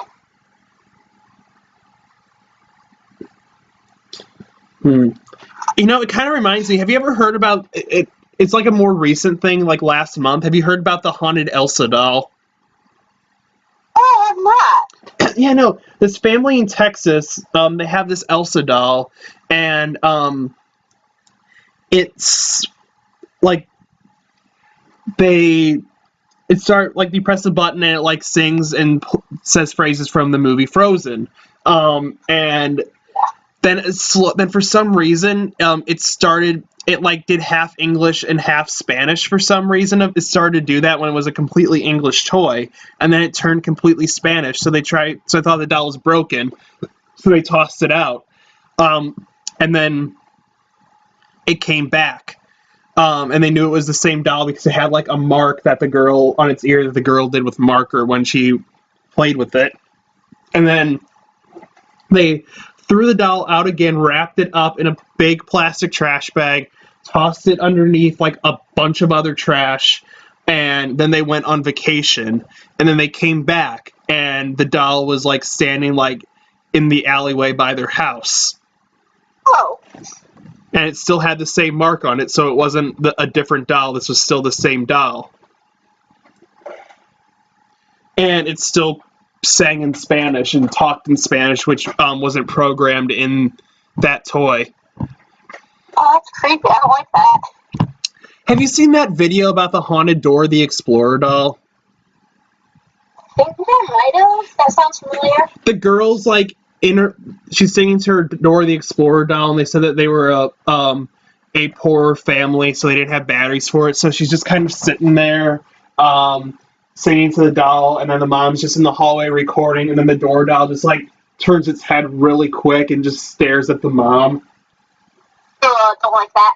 No, I don't either. It was freaky, and with the amount of force that it used to turn the head, that like it used to turn its head, like it would have fallen over. I don't like that. No, have you seen that one video? There's that one girl, she was holding this one doll that was wearing a dress, and then she says something, the doll like turns its head and looks up at her. Oh, don't like it. And then she sees it and she just screams and tosses the doll on the ground. I don't watch a lot of those kind of videos. I should, but like, I always feel like I'm gonna fall down some horrible rabbit hole. The Island of the Dolls, though, that place is fucking creepy.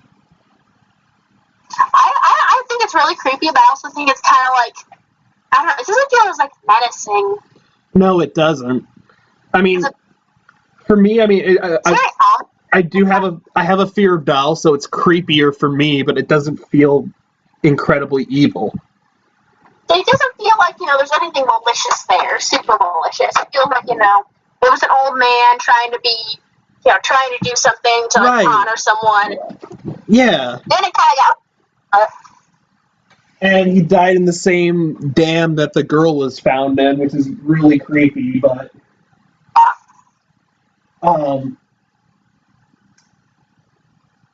that was, I remember I used to see that when I watched, I first saw that on Destination Truth. I used to love that show. My dad hated Josh Gates because he hated his voice. He said he sounds like a super boring dude. And then we were walking in the woods, and then I saw something, and that's what my dad pretty much thinks like Josh Gates does. And I'm like, no, it's a good show.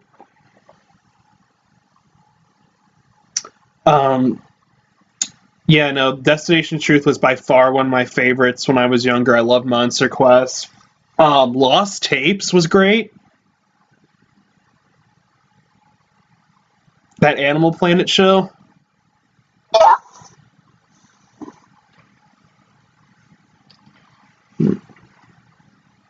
Then I've also been like really into like researching cults and shit too, so that's always kind of fun to do.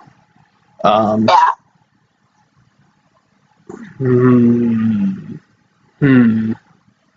Oh yeah, and to keep it with the theme, guys, all the stuff that we're talking about right now happened on Friday the 13th. Not really, but we'll say it has. This seahorse in this case here died on Friday the 13th. This starfish was pulled out of the water on Friday the 13th. This globe was built in a factory on Friday the 13th, where it then rolled off its hinges and hit some man in the head, killing him instantly. This channel was made on... Actually, no, this channel wasn't made on Friday the 13th. It was made sometime in, like, May, almost been 2 years. I don't know when this channel was made. About... Yep, May 16th, 2018. Damn.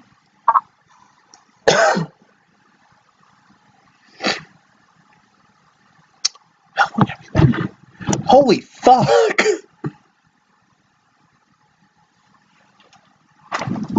Oh, we've been going for 2 hours and 14 minutes. Wow. I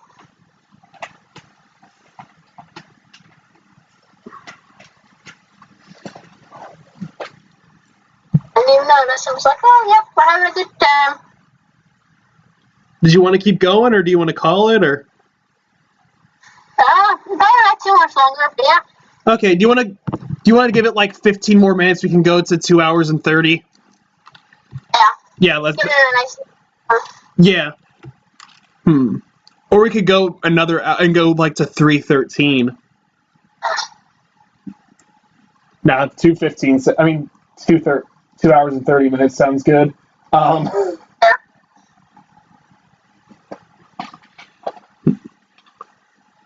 do a tarot reading. Sure, do one.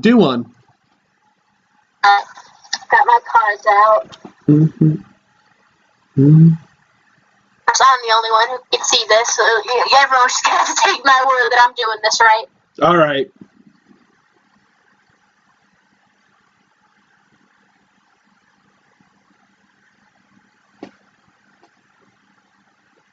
How I usually do mine, I do the whole like past, present, future thing. Okay. Because I saw that in The Princess and the Frog, and I think that's a cool way to do it. Oh, with I forgot Dr. Fusilier. Yeah. Everyone in my family considers me to be an old lady that lives out in the woods. Because I'm gonna be when I'm old. I'm gonna be a weird old person out in the woods with their snake. You're gonna doing magic. You're gonna be that one person that's like real witches spotted in real life, and this is the old lady just running through the woods with like extremely like long hair, just like gathering twigs. Yeah, that's what I aspire to be. That's a mood, honestly. Alright, so my first card is the Lovers. That's the future. Ooh. That's the past side. Ooh. Or actually, no, that's the future. I didn't reverse. Future. So the Lovers, upright. Like pop up a book.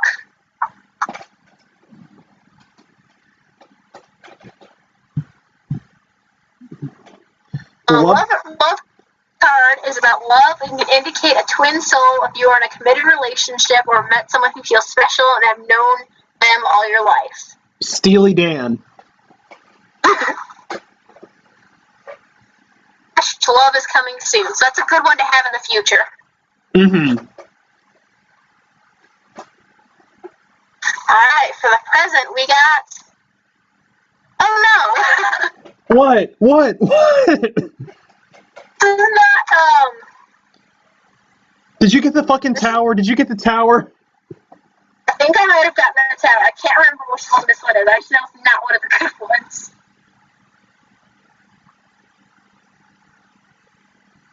Is it the tower or the devil or? It's not the devil, and it's not death. I think it's the tower. Oh no! Oh shit! You got the tower?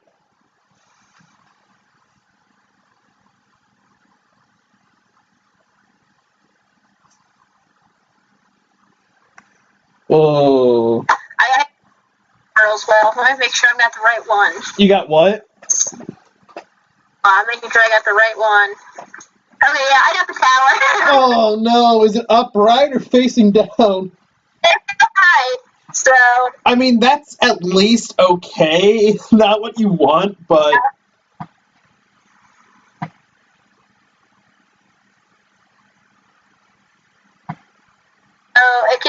This card can represent the clearing of actual obstacles in your path that have been holding you back from fulfilling your potential happiness. Yes, there'll be disruption, but it'll give you a far more fulfilling future and even a new lifestyle. So it can... One to get.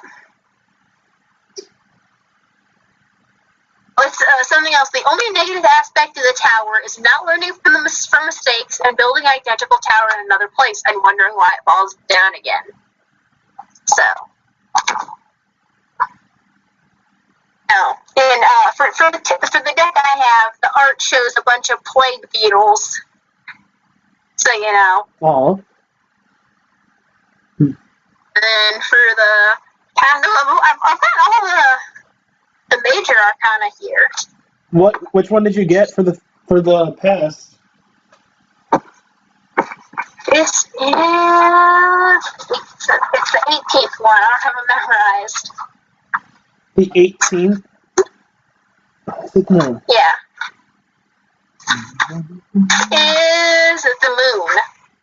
The moon. You got the old boat captain from JoJo.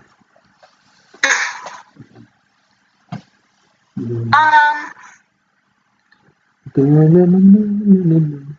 is our past. Anxieties about health will ease and new financial sources emerge. Okay, you know what? I got it reversed, so yeah. You got the upside down one? So normally anxieties about health will ease and new financial sources emerge. So we got it flipped. Yeah, sounds about right for our past.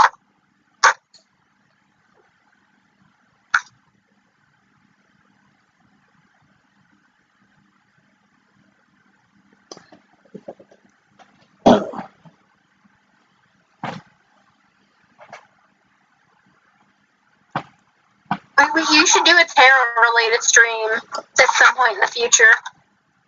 Yeah, I should. You're definitely welcome to come on for that as well if you want. Hell, we could get more people from the server in on that stream. That would be kind of cool. Yeah, no, tarot is something a lot more. It's very common with, witchy stuff. Yeah, we'll just have to get like a group call together on here, and that would be cool. Yeah. We could get... I forgot who does tarot in my servers. Let me even take a look. I know you do. I don't know if Jonah does.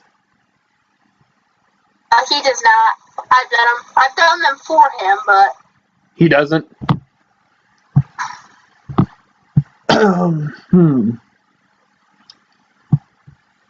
Paganism, let's see. Usually, let's see. Ooh, Rose T Ghost does them, but I know she's in another country, so it's going to be really hard to get her on.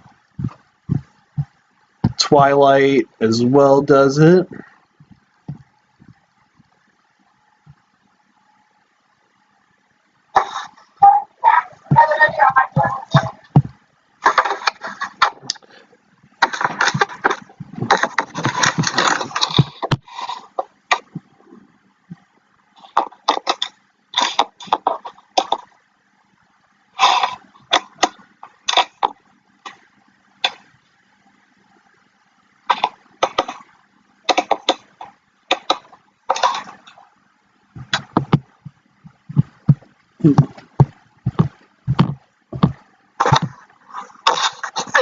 Probably find some people who can, Yeah, I feel like that would be a really cool stream to have. Yeah. Because tarot is, very easily individualized for every person. So it has a different connection with their own deck, and... Yeah. Now, is it bad to own multiple decks, or can you own multiple decks? I know a lot of people don't click with the first deck. Not everyone clicks with the first deck that they get. So some people do go through more than one to find their own individual one. But I'm not sure if people use more than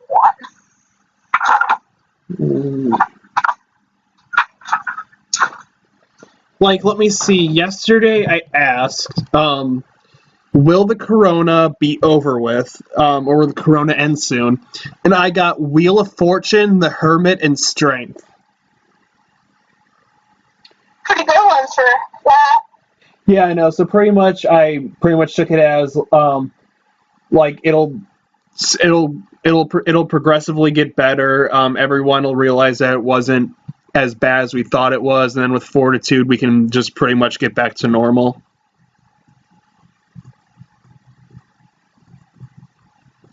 So I'll take it. I'm glad I didn't get the tower for that one.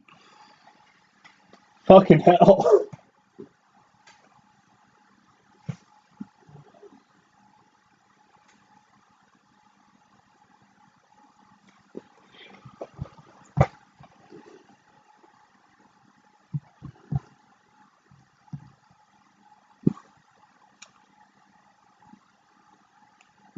But yeah, no, I know nobody really is happy when they pull the tower. Yeah.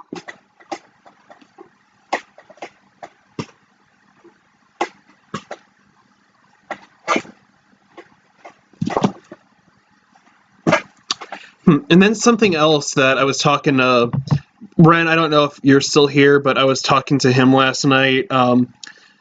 We were talking about sigils. I've been kind of wanting to learn how to do sigils.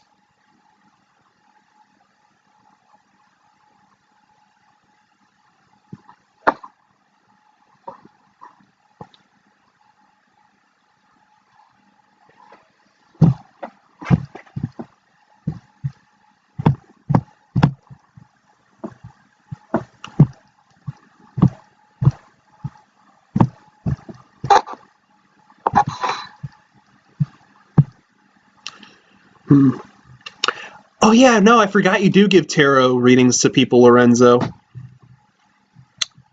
Now, let me ask you a question as well. Lorenzo, have you ever used the Haunted deck? Has anybody ever requested that you use that, or is that one that you normally offer to customers?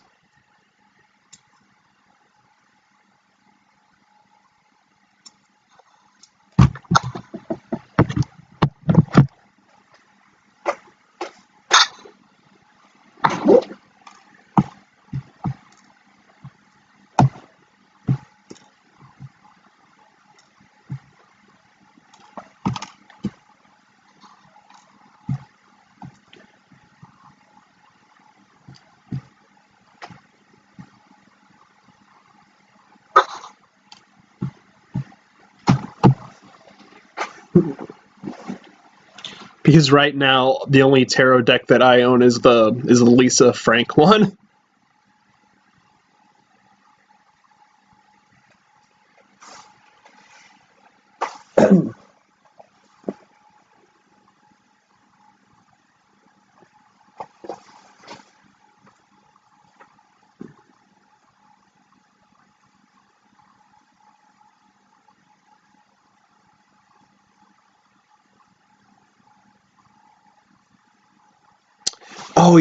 Oh, I misread that. I don't know if you gave the tarot readings. I misread that, Lorenzo. My bad.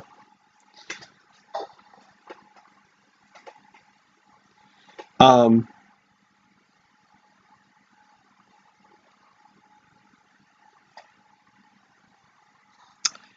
Huh. Hey, Jules, did you see that?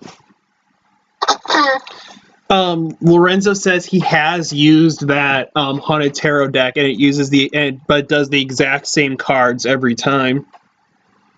Oh, that's weird. What cards does it use? Yeah, no, that was my next question. That's creepy.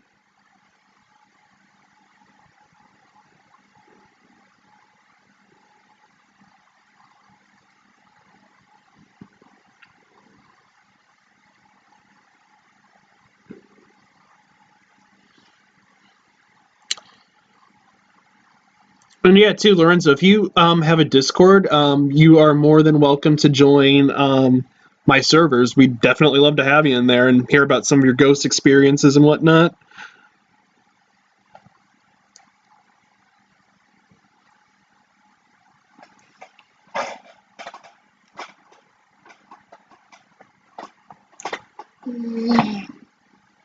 Oh, Jesus.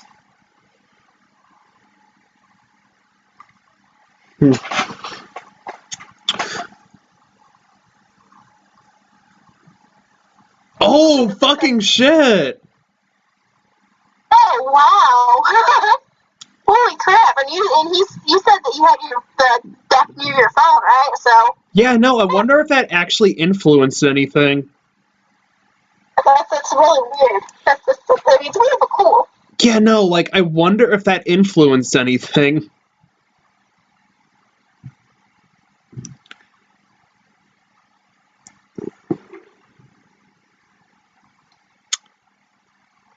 Oh, that's actually good news, Ren. A lot of places are working pretty fast. Yeah, no, that's really good news.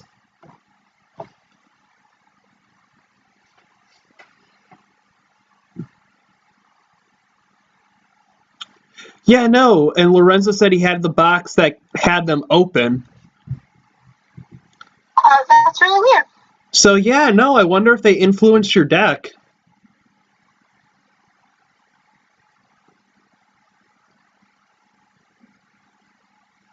That's very interesting. I believe that very much because there's some very weird cards to get for that. But For the question you asked? because they kind of did. Yeah. It was more like a general future reading. They're like, what's the word? Just like a. Oh, okay. It's not Wired.com. It's an ABC News article. But I mean, still, that's really good that they might be starting to test vaccines.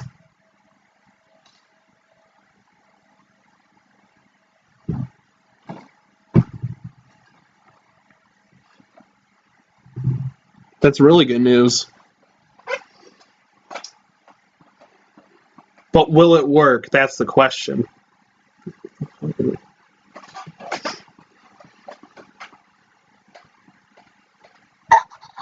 so I was looking at saying that, yeah, some people do have multiple ones and try out different ones, so, yeah, nothing necessarily wrong with having more than one. But yeah, no, that is weird, though, that your deck got the same cards in that exact same order that Lorenzo's deck got. Yeah. Like, and he says those cards come up every time he does a reading with that deck. I wonder what it's trying to tell you.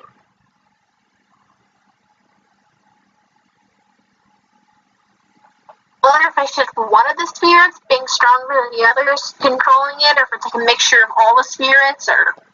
He said it's multiple, so like one's human and one's non-human, so... I mean, the deck has to be pretty old. My deck is very new. It's less than a year old, so... Oh yeah, no, mine are brand new. They're honestly... My deck's honestly like a month old. Like, one of my customers always comes in. He's really cool. If he watches this channel, I'm shouting you out, Cody. He always comes in. He has like a top hat on. He has like a tarot card in it every day that he printed out, laminated himself, and it's like depending on his mood. And I thought it was really cool, so I showed him the Lisa Frank tarot deck online, and I'm like, hey, this is a really cool deck. And he's like, oh, I like the colors. I'm like, yeah, I really do too. I don't have a tarot deck of my own, but if I did, I would love this one. This one's really cool. And then I come into work the next day, and he shows up, and he's like, hey, I got something for you. And he gives me a fully laminated Lisa Frank tarot deck. And I'm like, oh, fuck yeah, let's go. That's so cool. Yeah, he's a really cool dude.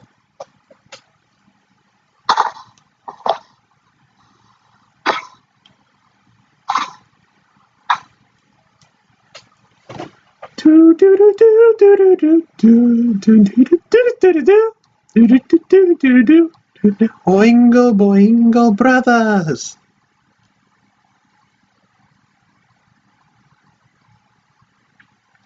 This book that I've got, A Little Bit of Tarot by Cassandra Eason, is it's got some very good stuff. And like a whole series on like basic kind of pagan witchcraft kind of stuff. Lorenzo also says the only other card that shows up is death, but that's the card that follows him around. Oh. Very weird. But that's cool, though. Oh, it is. We've been going for 2 hours and 33 minutes, so I guess did you want to wrap it up here? Yeah, I probably should. My mom's got a surgery tomorrow. Oh, no, I'm sorry to hear. I hope everything goes well. It's a lumpectomy to get the cancer cells out, but it's been going good so far, so. Yeah, no, I hope it goes well. All right. Thank you for having me. It was really fun. Yeah, is there anything that you wanted to say to anyone before you sign off? Wash your hands.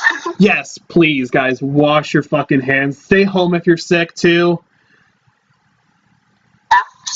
And if you go out to eat, tip your servers good. You don't want to be out there. Right, and be sure to support your local Chinese restaurants. They do not have coronavirus there. Yep. Come to think of it, I haven't had Chinese in a little bit. I want to get some for now. That sounds great. All right, well, thank you so much for coming on. You're definitely welcome back on the show again, like always. Thank you for having me. Yeah. Bye-bye. Goodbye.